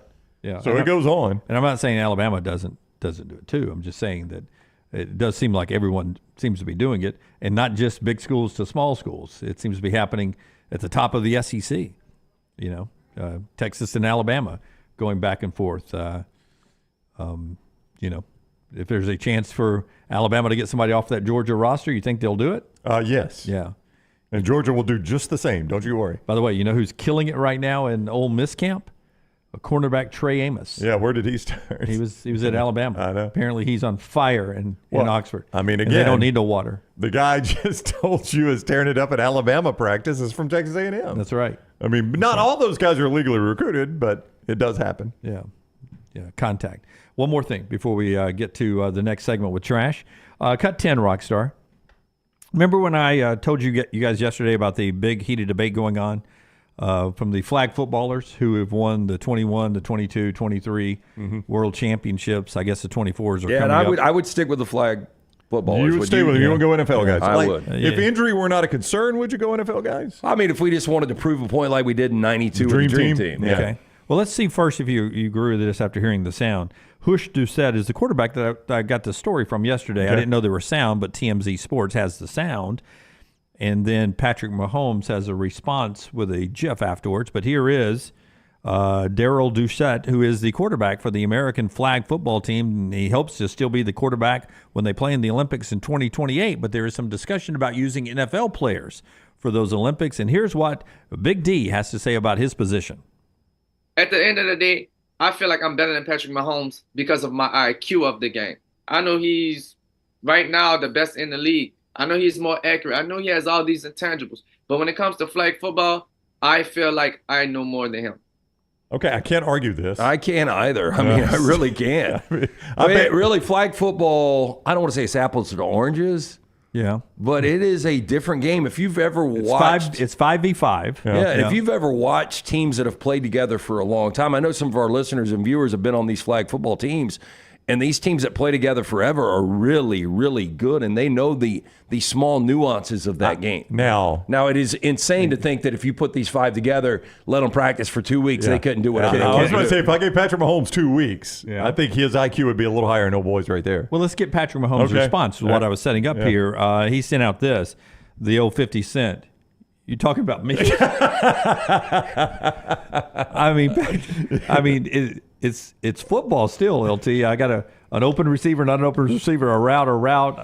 I get it. Different arm angles. And Mahomes, I can figure it out. Is one of the best to ever improvise. You know, not only is he arguably the best quarterback we've ever seen, but what makes him so good is his ability to improvise at any point, which obviously is super helpful when it comes to flag football. And but if I'm Mahomes, would you not just give the guy a little love? Hey, maybe he is better than me. Who cares? I've watched you, man. You're good. I will tell you that I don't know the rules of the game. It is different if my five guys who play offense have to flip around and play defense, right? And not that I don't think Patrick Mahomes can cover somebody, but that's not what he does for a living. So if you got to have five guys who have to Travis Henry this thing up, then that's different, right? Travis Henry was good at it too, but Travis Hunter's who I was thinking about, yeah. But, I can't even imagine. Henry's a running back. I forgot how the pass rush works. So you've got your center that can go out. It's not 10. I don't know what it is. But can you imagine Myles Garrett just being released after a quarterback? For some reason, with his wingspan and everything? Some reason I think it's 2 seconds. 1001, 1002, and I'm going? I think they actually blow a whistle. Or drop a flag or something. Yeah, I probably need to go watch it before we talk about it anymore. We have until 2020. I mean, what I would love to see is this dude that just said that about Mahomes. Let those guys play what we view as our five best NFL guys in that setting, and whoever wins gets to go over and play for the goal. Interesting. Let's do this first. Let's start and see. I'd watch that game. I would too. Yeah. Let's just see if they can beat the five Birmingham Stallions first. And if they beat five Birmingham Stallions, then we worry about the flag NFL footballers. Guys. Yeah. Oh, I bet the flag footballers would run the Stallions off the field if you only gave them a week to practice. Well, why is the NFL guys getting 2 weeks? You're making the Stallions only practice one. Skip Holtz is that good. And is Skip Holtz driving the bus? Yeah, I don't know. I'll take Skip. I mean, would you guys not right now, sight unseen, pick your five best Stallions? I think that flag football team would run them off. So you're telling me you're going to take Hoosh Doucette over Adrian Martinez? I am. In flag football? In flag football, yeah. Of course, I think Adrian Martinez would be really good in flag football, too. I do too. Just a different game, man. Yeah, it's still football. It's basically 7-on-7, except it's 5-on-5. All right, trash coming up on the other side. Thank you to Bud Light, man. It's football season. That beautiful can, chilling in a cooler of ice at a tailgate. Easy to drink, easy to enjoy. LT's got trash when we come back. Follow Rockstar on Twitter @RockstarBHM.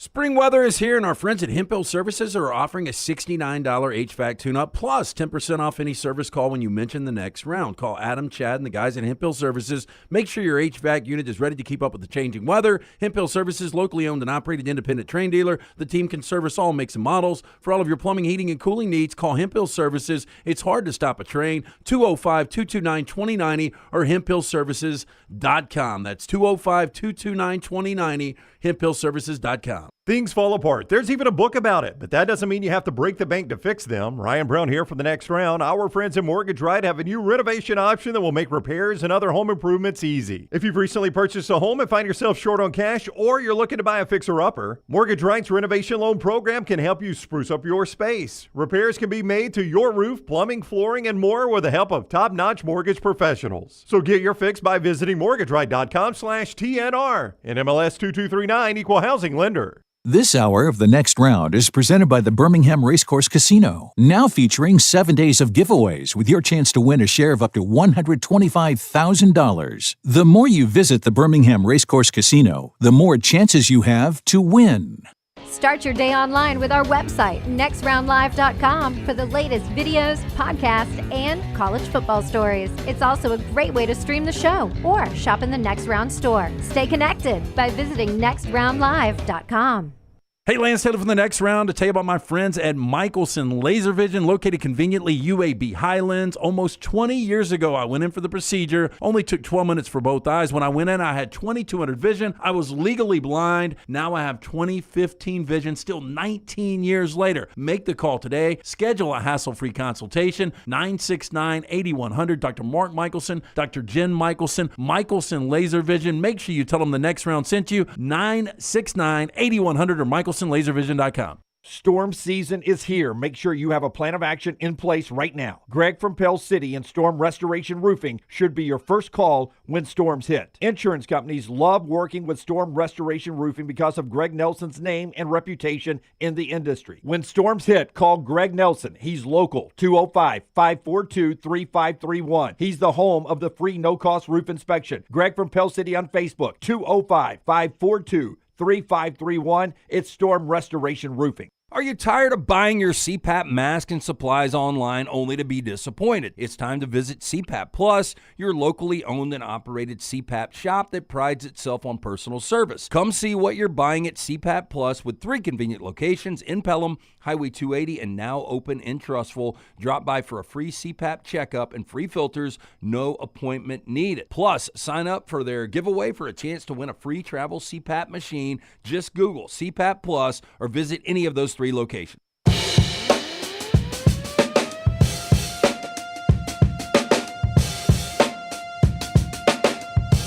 Bold Prediction Friday, 3 guarantees tomorrow down from the Old River Grill Sports Bar across the street from the Floribama, where you got the Floribama weekend ahead of us. Thursday, Friday, Saturday. The guys all be down there. Should be a lot of fun at the Floribama. But have your guarantees ready for tomorrow, 3 of them. You can do them in the chat room. You can do them on social media at Next Round Live, easiest way to do it, or you can call the show tomorrow, and we'll make that work. 9 to 12 tomorrow. It is our Bold Prediction Guarantee Friday. We do it every year down there on the coast. Speaking of the coast, wonderful seafood all over our viewing and listening area from the Wharf Casual Seafood, and we've got a new location right there on the Moody Leeds line. Yeah, make sure you go check it out. I was in there just last week. Fantastic food, great drinks. Wharf Casual Seafood, fast casual restaurant serving American caught seafood with locations Montgomery, Dothan, Alexander City, the newest location, Moody Leeds. They've got drink specials like beer and margarita specials on Tuesdays, half off wine on Wednesdays. They've got seafood entrees, tacos, platters, po' boy, salads, burgers, and much more. To check out their menu and location nearest you, go online, wharfcasualseafood.com. Okay, I'm going to ask you guys the hard question. The first college game day is coming up on Saturday from Dublin. Nick Saban will be part of it. Washington State great Ryan Leaf is suggesting that Washington State ends the tradition. He says since ESPN and College Game Day help break up the Pac-12 and Washington State is left behind, we should end our long-standing tradition of sending Old Crimson around to the stadiums, to the game day sites, and end that tradition. Instead, have it go to wherever the location is that Washington State is playing that day. Let's end our association with College Game Day and stop sending Old Crimson to wave like they've done for 200 and something consecutive shows. I still think it is nice to have the Washington State brand visible if you wanted to put Washington State Old Crimson on one side and then what is the anti-ESPN on the other. Yeah, the Ghostbuster Now, ESPN. ESPN would get their poon hurt, and they would probably make them pull the flag down. 100% they would. There's no probably to it because they control the signs. I would say now does not seem like the optimal time to promote your program less if you're Washington State. Yeah, and Ashley's right. ESPN didn't break them up. Larry Scott is the absolute dude that dropped the ball on this, not securing a DirecTV contract. Yep. Yeah, I don't think this is the right time to do that if you're Washington State. Would you guys say Ryan Leaf's greatest quarterback in that program history? When you look at Drew Bledsoe, Mark Rippon, was Bledsoe not better? Gardner Minshew, Falk kid. I think it was Ryan Leaf, though. Was it? When he actually played for Washington State? Yes. Yeah, if not, I'd go Drew Bledsoe. Yeah, I probably grade Bledsoe higher because of his pro career. Yeah. Which would have been I still say he would have been a Hall of Fame quarterback. But sneaky good. Gardner Minshew starting again with the Raiders. Yeah. He's the starter. He's getting paychecks and getting starting jobs. Gets us to trash right now. It's brought to you by Mortgage Right. They've been with us forever. We appreciate them so much. When you're thinking about mortgage, and we're about to get a lot of new houses on the market, and the prices are going to drop down hopefully. So let's get that market kicking, and Mortgage Right can help you out when Rockstar hits the big button. After the break, we're going to interview Eric Weihenmayer, who climbed the highest mountain in the world, Mount Everest. But he's gay. He's blind. LT's Trash is presented by Mortgage Right. Mortgages done the right way. It is buying season. Our friends at Mortgage Right here to help. Veteran founded here in Birmingham, offer loans throughout the country. While the area they serve may have grown, their commitment to Birmingham and veterans has not changed. Before you take the next steps on a new home purchase or refinance, talk with the team at Mortgage Right. No cost or obligation to find out what you qualify for. You can get more information. Go to their website, mortgageright.com/TNR. If you're in Birmingham, call that Highway 280 office, 205-900-7200, NMLS 2239, Equal Housing Lender. Our buddy Brett from New Mexico just sent me ticket options for Graceland. I don't remember. Well, I guess the Elvis Experience tour is $46 to $82, but if you start to do some of these VIPs, they get up to $240 a ticket. Wow. I didn't see anything be worth $240. Like if I get the Elvis Experience, do I get that sandwich he liked? Like, is it the whole thing? Do I get to do a concert? I mean, you get to hang out with one of his groupies. I mean, all we did was she's a little old now. All we did was get in line and go through. What'd you That's pay? all I did. What'd you pay? I don't remember. I don't either. $24.95. But I didn't remember the Sears/Willis Tower being nearly as expensive as it was Me either. this time. Yeah. We did that too, and I remember It's all inflation. Yeah, prices have gone up. A woman has been found alive and uninjured after she was missing in the Colorado backcountry for not 1, not 2, not 3, but 4 days. Scary. Sheriff's office said 53-year-old woman was last seen 11 a.m. on Wednesday. That afternoon, the sheriff's office said 11 campers from an organized group, quote, set off on solo journeys into the woods. Doesn't seem very organized to me. Now, the sheriff's office said the woman, who is from Victoria, Canada, was, quote, part of a group of campers who, by design, set off alone into the backcountry without their cell phones and then fasting to maximize their experience with nature. Now, the group was participating in a program run by the Animas Valley Institute. Now, the sheriff's office said the campers used a buddy system designed to confirm that each camper had returned to the campsite. Guess what didn't work? Now, the, quote, buddy of the missing person arrived at the main camp on Thursday and found she had not checked in. That person reported this to one of the guides who searched her campsite and determined the woman perhaps did not sleep there the night before. Her day pack, which reportedly contained an emergency blanket, whistle, power bar, and some water, was missing. Sunday, rescue crews found the woman alive and uninjured in the targeted search area. Worst buddy ever. Yeah, what kind of buddy are you? Yeah. Oh, the worst buddy ever. Have you guys ever seen Open Water based on a true story? No. Is that the one where they decide the best way to climb back up on the boat is if you take your top off? Backwater 2. Oh. Or Open Water 2. Is that's the one where they Open Water 2 is where they're swimming around and somebody everybody gets off. Everybody gets off the boat and you can't get back on. Nobody lowers the ladder. They leave and the there's baby. There's a baby. Oh, there's a baby. That's Open Water 2? Yeah. Yeah. The only way we can climb back up there is if you take your top off. I think that's going to put us over the top. Open Water was based loosely on an American couple that went over to Australia, and they go on a dive boat, and the dive boat leaves them out there. And so, Yikes.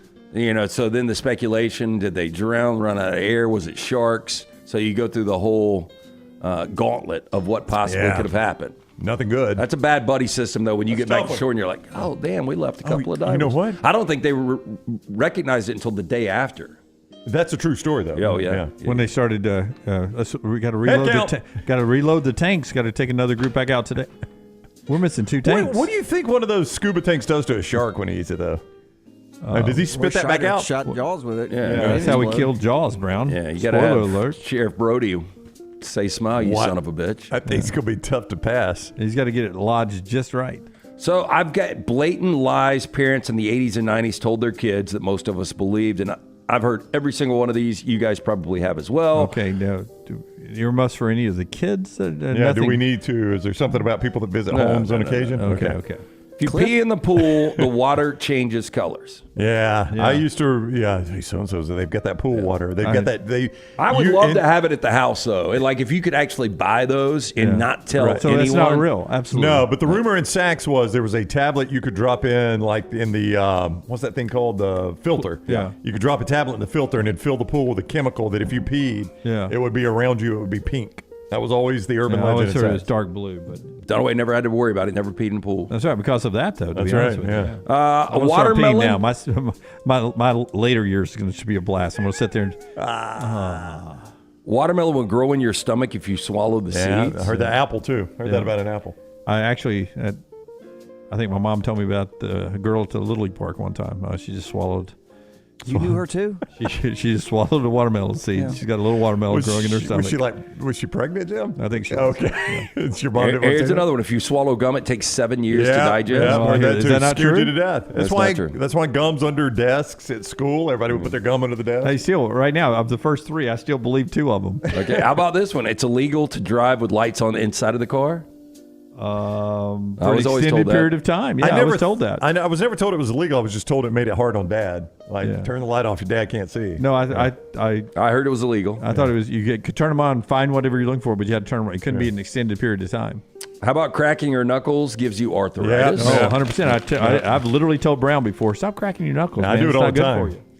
Hey, I don't have arthritis. How about you have to wait 30 minutes after eating to swim? That's right. Is that not true? Well, but there were parents. I mean, 5 of 6. I have nobody's ever clued me into this stuff. It's all a game. It's all a game. There were parents, man. Some parents they followed that religiously, and other parents like, all right, go get your butt back in the pool. And it was always. Remember, you're never supposed to swim on a day you had a baseball game either. Well, that made you tired, stamina. But I mean, so you don't cramp up after you eat more. It's also baseball, so. But if you made All-Stars. Because All-Stars is during swimming season. You probably can cramp. Like, I know people that can eat and, like, work out immediately. Like, I need to wait an hour or 2 hours, especially on cardio. No, that's why one of the reasons why I didn't learn to swim. I was playing baseball all the time. I was at the park. That's one of the reasons you didn't learn to swim. One of them. My brother one time ate a bowl of chili with a glass of milk, which was just an absurd combination. I don't know why he did that.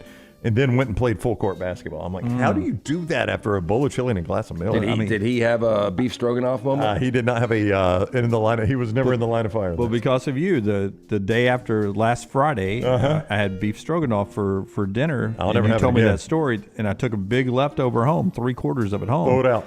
And 2:30, we had a tea time, and it was going to be 97 degrees. And Maggie's like, "You're going to eat that stroganoff for lunch?" Nope. I was like, "No, baby, I'm about to go out. I don't want to be Ryan Brown. I'm about to go out in 100-degree weather with that stroganoff in my stomach." Oh God, I can vividly remember. The final lie is you won't find a job if you have a tattoo.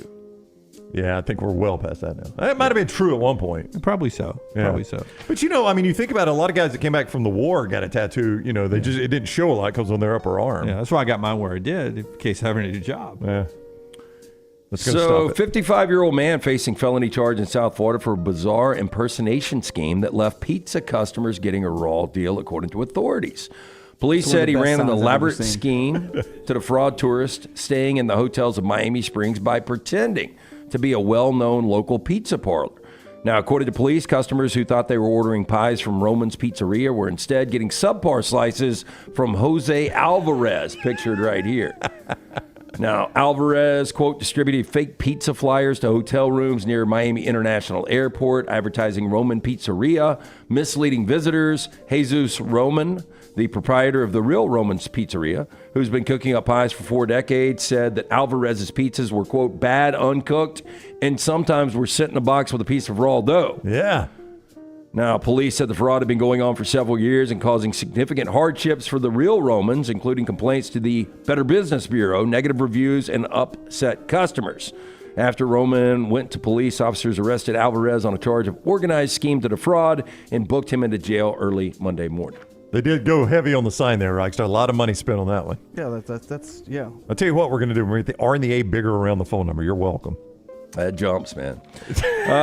Eugenio Garner and a female companion were hauled off to an aircraft at Miami Airport on Tuesday, according to local media. Now, staff were concerned about the state of the head and potential body fluid contamination, but the 27-year-old reportedly said he didn't have any fresh bandages to clean up the wound. Now, the pair refused to leave with an arrest report stating the woman, Bianca Loyola, told crew, quote, if they could not fly, no one else can either. Police were called on board and warned the pair they would be arrested. The woman started live streaming the incident on TikTok, and they were eventually handcuffed and taken off the American Airlines flight to Las Vegas. Was he getting a hair tattoo, or was he getting hair plugs? Common hair transplant involves taking the follicles from the back of the scalp and reinserting them one by one on the hairline after creating tiny holes with a scalpel or needle. You barely notice on this guy, though. Yeah.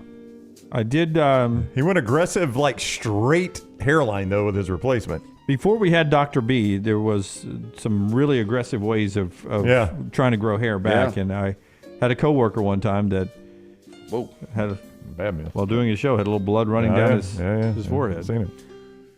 Finally, the top 10 TV series of all time on viewer and critic ratings. Number 10, I've tried multiple times, Peaky Blinders. I couldn't get it. I'll tell you, I really liked Peaky Blinders. It is better for me with subtitles. Yeah. Subtitles kind of changed it for me, and I thought it ended pretty well. Number 9, I tried one episode and couldn't do it, Sherlock. Never seen it. Number 8, thought it was well done, at least nostalgic-wise. Stranger Things. One more season to One come. more season, yeah. Yep. Better Call Saul, fantastic at number 7. The Wire was incredible at number 6. Number 5, Band of Brothers, incredible. Phenomenal. Brownie loves it. Number 4, The Sopranos was fantastic. I started Chernobyl. I didn't finish it, though. I thought it went a little too long. I felt like, okay, we could have wrapped it up on that segment right there. Two episodes away from me. Chernobyl. I was Game of Thrones, number 2. The first 5 episodes as good as any in television. And then number 1, Breaking Bad. Hard to argue that. Yeah. Just finished The Americans last night. Finished strong. I liked the finish. I am almost done with season 2. Yeah. Americans finished good. You're going to have to fight through season 5. We'll go ahead and warn you. Season 5 gets a little slow. So you never made it to the ending either. No. Yeah. No. Good ending. I thought they ended. Their last 2 episodes were really, really good. Yeah. Spot on. 5 is a letdown year. 6. They did it right. Oh, maybe I ought to skip 5. Hey, if you're looking for a new home, our friends at Mortgage Right here to help. Whether you're a first-time buyer or seasoned home buying veteran, their great service and low rates make the process easy. Whether you have a big down payment or need 100% financing, whether you're looking for your final home or first home, Mortgage Right, one-stop shop for mortgages. Visit them online, mortgageright.com, or call 205-900-7200. All right, the Atlanta's AJ Terrell. AJ Terrell. Yeah, the defensive back, 4-year, $81 million contract, 65.8 of that is guaranteed for AJ with the Atlanta Falcons as they continue to do things right in this Southern Division championship year for them. We'll talk about the NFL games tonight, and the band was called Jacko Pierce, I think. And they had a letter about a song about 6 or 7 page letter. 29 pages is what we're about to talk about in the final segment as well. That's being brought to you by our friends at Champy's, Champy's world famous fried chicken, Highway 119 in Alabaster. High school football season starts tonight at Thompson. On your way to the game, especially if you're listening to us right now coming from Grayson, Georgia, on your way to the game, Champy's Chicken on Highway 119 for your tailgating in high school football, college football, or just watching games at home. Sterling, that deep southern fried chicken, Mississippi Delta recipe, tamales, and so much more. It is champy'schicken.com. Follow Scott Forrester on Twitter at scottforestertv. Stop by the New York Butcher Shop and pick up the finest in certified Angus prime beef steaks and burgers, premium pork chops, ribs, and all-natural chicken cut to order just for you. Their chef-prepared entrees and side dishes are the perfect dinner-to-go choice for your family and are ready to heat at home. With a great selection of fine wines and desserts, the New York Butcher Shop is your one-stop dinner shop. 2 locations to serve you, Cahaba Heights and on Highway 119 in Greystone. The New York Butcher Shop. Rare quality, well-done service.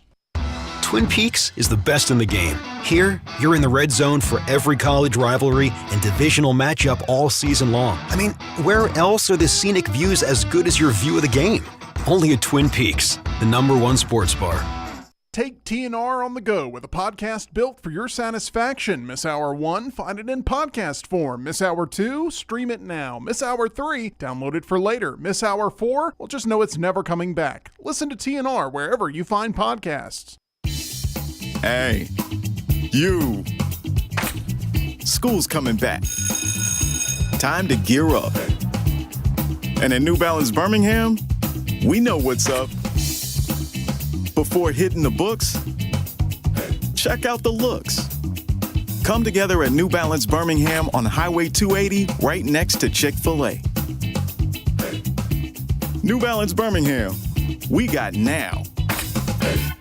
Storm season is here. Make sure you have a plan of action in place right now. Greg from Pell City and Storm Restoration Roofing should be your first call when storms hit. Insurance companies love working with Storm Restoration Roofing because of Greg Nelson's name and reputation in the industry. When storms hit, call Greg Nelson. He's local, 205-542-3531. He's the home of the free no-cost roof inspection. Greg from Pell City on Facebook, 205-542-3531. It's Storm Restoration Roofing. I'm here with my good friend Jon Lunceford of Lunceford Furniture to tell you about special values on some super comfortable seating. What you got, John? Lance, every year we stock up on great comfort items like Lazy Boy recliners and sofas so that our customers can be ready for fall and football. This year is no different. We've made special purchases that will deliver great value to Next Round listeners and give them the most comfortable seat in the house. And as always, we've got the best prices in the state on Lazy Boy and the best selection anywhere. That's awesome. We all know from years of shopping with you guys that Lunceford Furniture is the home for Lazy Boy value.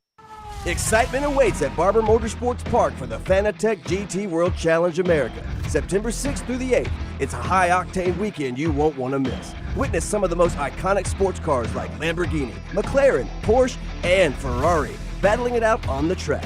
Enjoy the beer gardens, kids zone, and don't forget to bring your dog for bark at the park on Saturday. The Fanatec GT World Challenge America, September 6th through the 8th. Kids 15 and under get in free. Get your tickets today.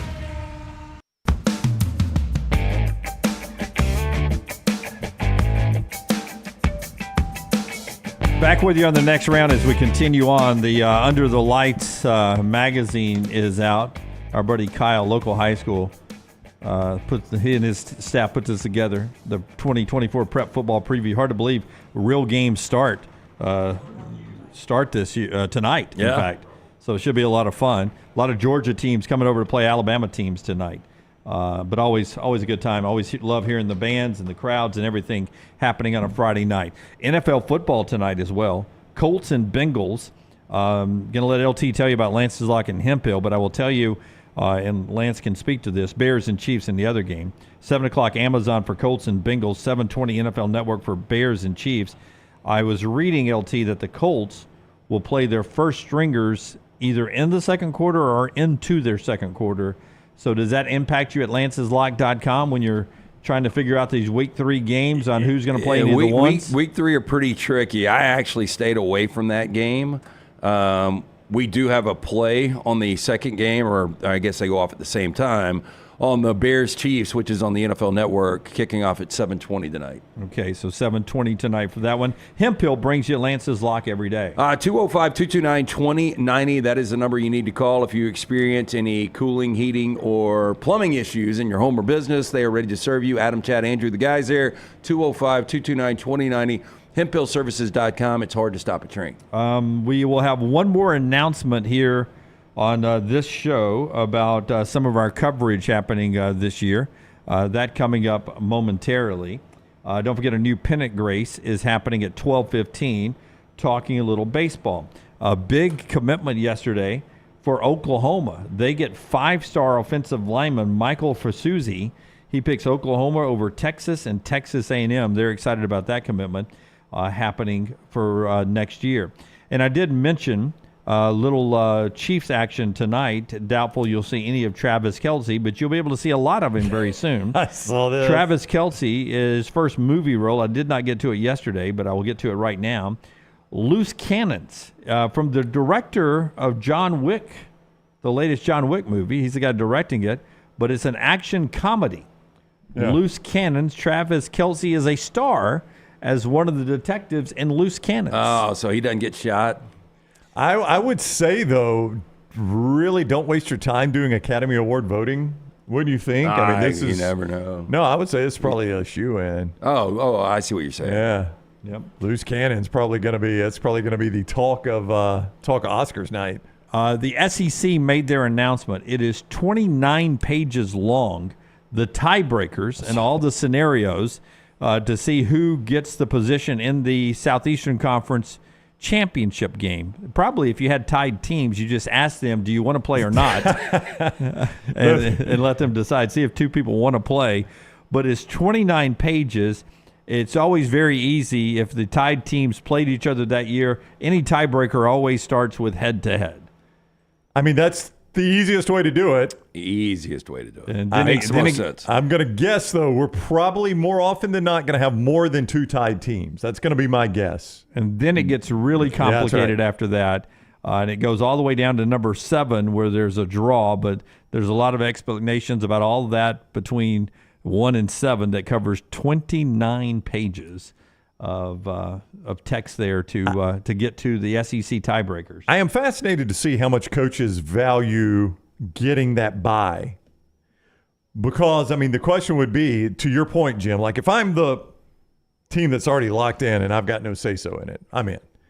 But if there were a tie, is it worth playing another game to try to get the bye? Or would you say, I'll take what we got and we'll just play a home game? If I know I'm locked in the playoffs, I'd take what I got. I think most coaches would. Yeah. And they hate to say that because you don't want to say an SEC championship isn't important to me because ultimately you play to win championships. But I think for most coaches, they would say, if I can avoid playing that game, I would rather avoid playing that game. And I'll just play another home game. Yeah. Because it becomes another bye week, too. We announced earlier for our NIL deal that we've got Tyler Booker back with us again this year, 9:25 on Mondays. And we've got Peyton Thorne with us this year. He'll be with us at 9:25 on Tuesdays. Those are currently the scheduled times. Those guys will be with us, subject to change if it need be. But Tyler and Peyton are the 2 guys who will be with us this year, Thorne and Booker, and we look forward to talking to those guys all college football season. We're at the Floribama tomorrow for our Guaranteed Friday, 9 a.m. to 12. Usually I wait to do our predictions near the end of the show. Let's do this tomorrow, and remind me to do it this way. Okay. One of us go to start the first hour, one of us go to start the second hour, one of us go to start the third hour, okay? That will spread our predictions out throughout the show. Do you have yours yet? I do not. Do you have yours yet? I do not. I figure I'll work on mine, some windshield time on the way, down. I know what I've been thinking. I'm going to have a... I know I've got one. I'm going to have some one. Solo drive time coming up here, and I'm like, surely in that solo drive time, I'll come up with 3 guarantees. You know what I will not do in that solo drive time? Come up with 3 guarantees. I'll still get to the Floribama and not have any. Yeah. Even though I'm about to have 3.5, 4 hours on the road, primarily by myself. Yeah, I'm fighting to stay awake right now. I'm sleepy. I did not sleep well last night or the night before or the night before. A lot on my mind. Was it the Zen? I don't know. You think Zen caused lost sleep for you? I don't know. No, I'd calmed down by then. I'd had a couple of peanut butter and jelly. I wish you could have seen him, Lance. I'd had a couple of peanut butter and jelly sandwiches paired with a nice Pinot Noir. It was good. I didn't know. He landmined himself, too. I did not know. I played horrific on the front, Lance. Horrific. Yeah. And Dunaway. Did you play better or worse after you got your Zen buzz? Actually, I think he played better. I think he had to get through it first, and then once he... I did, but I'll show you what I texted. I mean, so I play awful on the front. I shot a 42, okay? And just couldn't make anything happen. It included a triple bogey out of me, which is... just something you should never do. And we make the turn. I did not even realize Dunaway had beat me on the front 9. He had shot a 41. Yeah. But Dunaway realized it, obviously. So at the turn, before we hit tee off at 10, I sent Taylor a picture of the scorecard, just a close-up of Brown 42, Dunaway 41. That's right. And she writes, "Oh, wow." And then I put hashtag landmine. Never mind. He just eagled number 10, and I double bogeyed. 4-stroke swing. 4-stroke swing at 1 hole. And I wrote, it's over. Wow. 4-stroke swing, and now Dunaway's dizzy. And then she writes back, don't even talk about a landmine after you picked Auburn today. That's true. So still pissed. Yeah. 9 holes later, she's still upset about my pick earlier. Somebody's claiming it could be the full moon that's keeping you up. We talked about that earlier. It could be. It could be tossing and turning and things like that. All right. So Monday Morning Live with Tom Luganbill and myself back for year 2. Year 2, episode 17 debuts on Labor Day morning. Then at 8 o'clock will be the Middle 8. That is the show that's new with Brandon Marcello and Ryan Brown. It's called the Middle 8. On Mondays as well, we'll do a little overtime where we get to the coaches' news conferences, Kalen DeBoer and Hugh Freeze. And we'll get that. And then we're planning on one more show coming up here in just a second. We'll tell you about that. If we're waiting on that, I saw this article this morning, and it was talking about Georgia Tech and Florida State heading over to Ireland, and the equipment managers, what all they had to pack. They said the schools combined for 238 crates weighing more than 40,000 pounds, and they had everything from game day equipment, sports medicine essentials, but they also brought condiments that they don't have over there. And you ketchup? You remember hearing Little T talk about ranch. Ranch is one of the things that they packed up. They said that ranch was huge, Tabasco sauce. Just really interesting. They wanted everything as normal as possible, but to pack up a bunch of ranch to go over there, knowing that they don't have it available. I'm backing off Georgia Tech, keeping it close, by the way. Because they're taking ranch? No. Or condiments? They're worried about condiments? I think it's more Florida State. Yeah. At least according to this. 131st run defense. When I saw that stat when I was preparing for the shows yesterday and today, I was like, there's no way Brent Key can improve from the 131st run defense in the country to in 1 year. What it would require to beat Florida State? Yeah, with them now with DJ Uiagalelei, I expect them to try to run the ball more. It's easier on the quarterback. So ranch, Tabasco, and the third that Sriracha. It's Ketchup. more random than that. More random. More random than sriracha? Yeah. What is it? A1. A1. When is the last time you've had A1? And I was always more of a Heinz 57 guy anyway. Well, I told you Chuck used to burn a steak back in the day. Yeah. He'd have a couple too many cold beers, and so I would douse my steak with A1 when I was a kid, but I can't remember the last time. It's probably been 40 years since I've had a steak with A1 on it. Okay, short little overtime here for the guys in the back to make this announcement. So, as Jim said, Monday Morning Live, every Monday morning, 7 to 8 with Dunaway and Tom Luganbill. I'll take over for just after 8 for the middle 8 with myself and Brandon Marcello of 24/7 Sports. We'll then do our normal show, 9 to noon. At noon, the coaches' press conferences, Hugh Freeze and Kalen DeBoer. And then we're not done at 1 o'clock. At 1 o'clock, Lance, you take over. Yeah, a little Unlocked with our man from Fox Sports, Brock Heward. Absolutely love doing this weekly. Now we're going to be doing it live in front of an audience. What? That's the Live? word, live. Are you nervous? We're going to do it live? Let's We'll do do it it live. live. Fine, I'll do it live. Really? Yeah. I didn't know that, Lance. That's news to me. You know, Ryan communicates all these things Does so well. Does it change anything?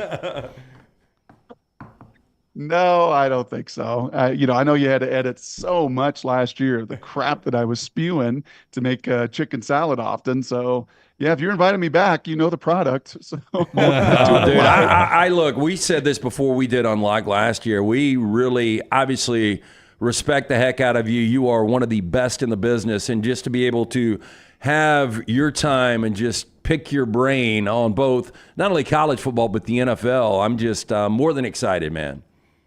Well, it's kind of cool. I think you guys know I moved from Seattle to the mountains about 4 years ago to the Denver market.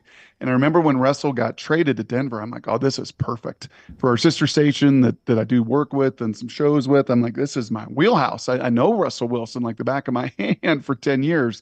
I don't know Kalen DeBoer quite the same way, but I certainly have a lot of relationship with him over the last couple of years. And the fact that he is there, right there in your guys' neck of the woods and filling those shoes and all the background with Kalen, to add in also, a totally different Big Ten, an Oregon that I'm going to probably see 4 or 5 times this year. Our crew right now, we know I've got them for sure for 3. They're 2 Friday nights, their Oregon State game, to hopefully add to that audience down there in the Southeast that is so passionate about college football, and now adding Oregon into the mix as a legit playoff contender in a power conference. Lance, it's always a blast. And then, of course, we got to talk about McVay and your Rams and everything else. Yeah, we will not get through without that for sure. All right, so that is 1 o'clock Central Time every Monday live. Lance Taylor, Brock Huard for Unlocked. Brock, in case you're wondering why we're doing this in overtime, Brock's show there in Seattle that he still does airs at the same exact time as our show. So that has been one of the things we dislike about that, is that we can't have Brock live during the show. So we just created a whole new hour for you, Brock. I mean, that's how much we love you. Wow, Lance, that is a heavy lift, bro. I know. You good? You got the juice? Hey, for this? look, I just, some of the hidden nuggets we found out last year about Passing Time, one of the best red wines in North America. Yeah. I mean, things like that. Just excited to see what 2024 brings. And I can't tell you how many times we've told Kalen DeBoer in 6 short months how well we know Brock Huard. That's right. Anytime the conversation drags, we're like, we're friends with Brock, right? How's that card been played? How has it been received? It's been received well the first 6 or 7 times we used it. Very, very cool. All Very right. cool. And Lance, I'm thankful that we don't have just Pete Carroll getting his head bashed in by McVay every single time those two match up. And because this Mike McDonald dude is a bit of a disruptor, as are some other disruptors in Harbaugh around the NFL. And then this whole 12-team playoff disrupts college football conversations in ways that I think we all three can agree after decades of doing it. Refreshes it, adds new life, adds new flavor, adds new opportunity for many, many others. And I think it's going to add to just a chaotic, crazy November and December in college football. Okay, give us a lean real quick, because your daughters are at Montana. You spent a lot of time in that state. Montana State on the road against Bronco Mendenhall in New Mexico. Montana State, FCF on FBS. They're an 11.5-point favorite on the road. Does Montana State handle them? That's the tough part. You see, and the Grizz and the Cats, they hate each other, Lance. I don't even know that school exists on I-90 away from Missoula. So if you're asking about the Grizz, I'm good. You're asking about the Bobcats, I could care less about those suckers. So on the road, if it was in Bozeman, I don't think that line would be that line. On the road, that's a big one. I think the curious one, honestly, well, a couple of them, is a game that I'll call a week from today in Carolina up at Minnesota, which I think has ramifications for Mac Brown and PJ Fleck in significant ways. And then that one that kicks off about the same time we do, Deion and North Dakota State. Because North Dakota State, unlike Montana State, I kind of know what you're getting with them. They're not going to be an easy out. They're going to do everything right. They're going to have to, Colorado's going to have to go earn it, and they should. But that one, to me, might be a more compelling line than the old Bobcats, who I can't stand. All right, Labor Day starting noon Mountain Time for Brock. I don't know why I'm giving Mountain Time. Brock knows that he has to take an hour off of this. 1 o'clock Central for us. That is where you'll find Unlocked, Lance Taylor, Brock Huard, part of our full MyBookie Monday there, right here on the next round. We're excited about it, Brock. All right, Thank man. you. Have a great weekend. I am too, boys. You got it. See You you. have a great weekend as well. See you, buddy. All right, a little overtime for you there to make that announcement. We are back from the Floribama tomorrow with our Guaranteed Friday show. Until next time, God bless you and God bless America.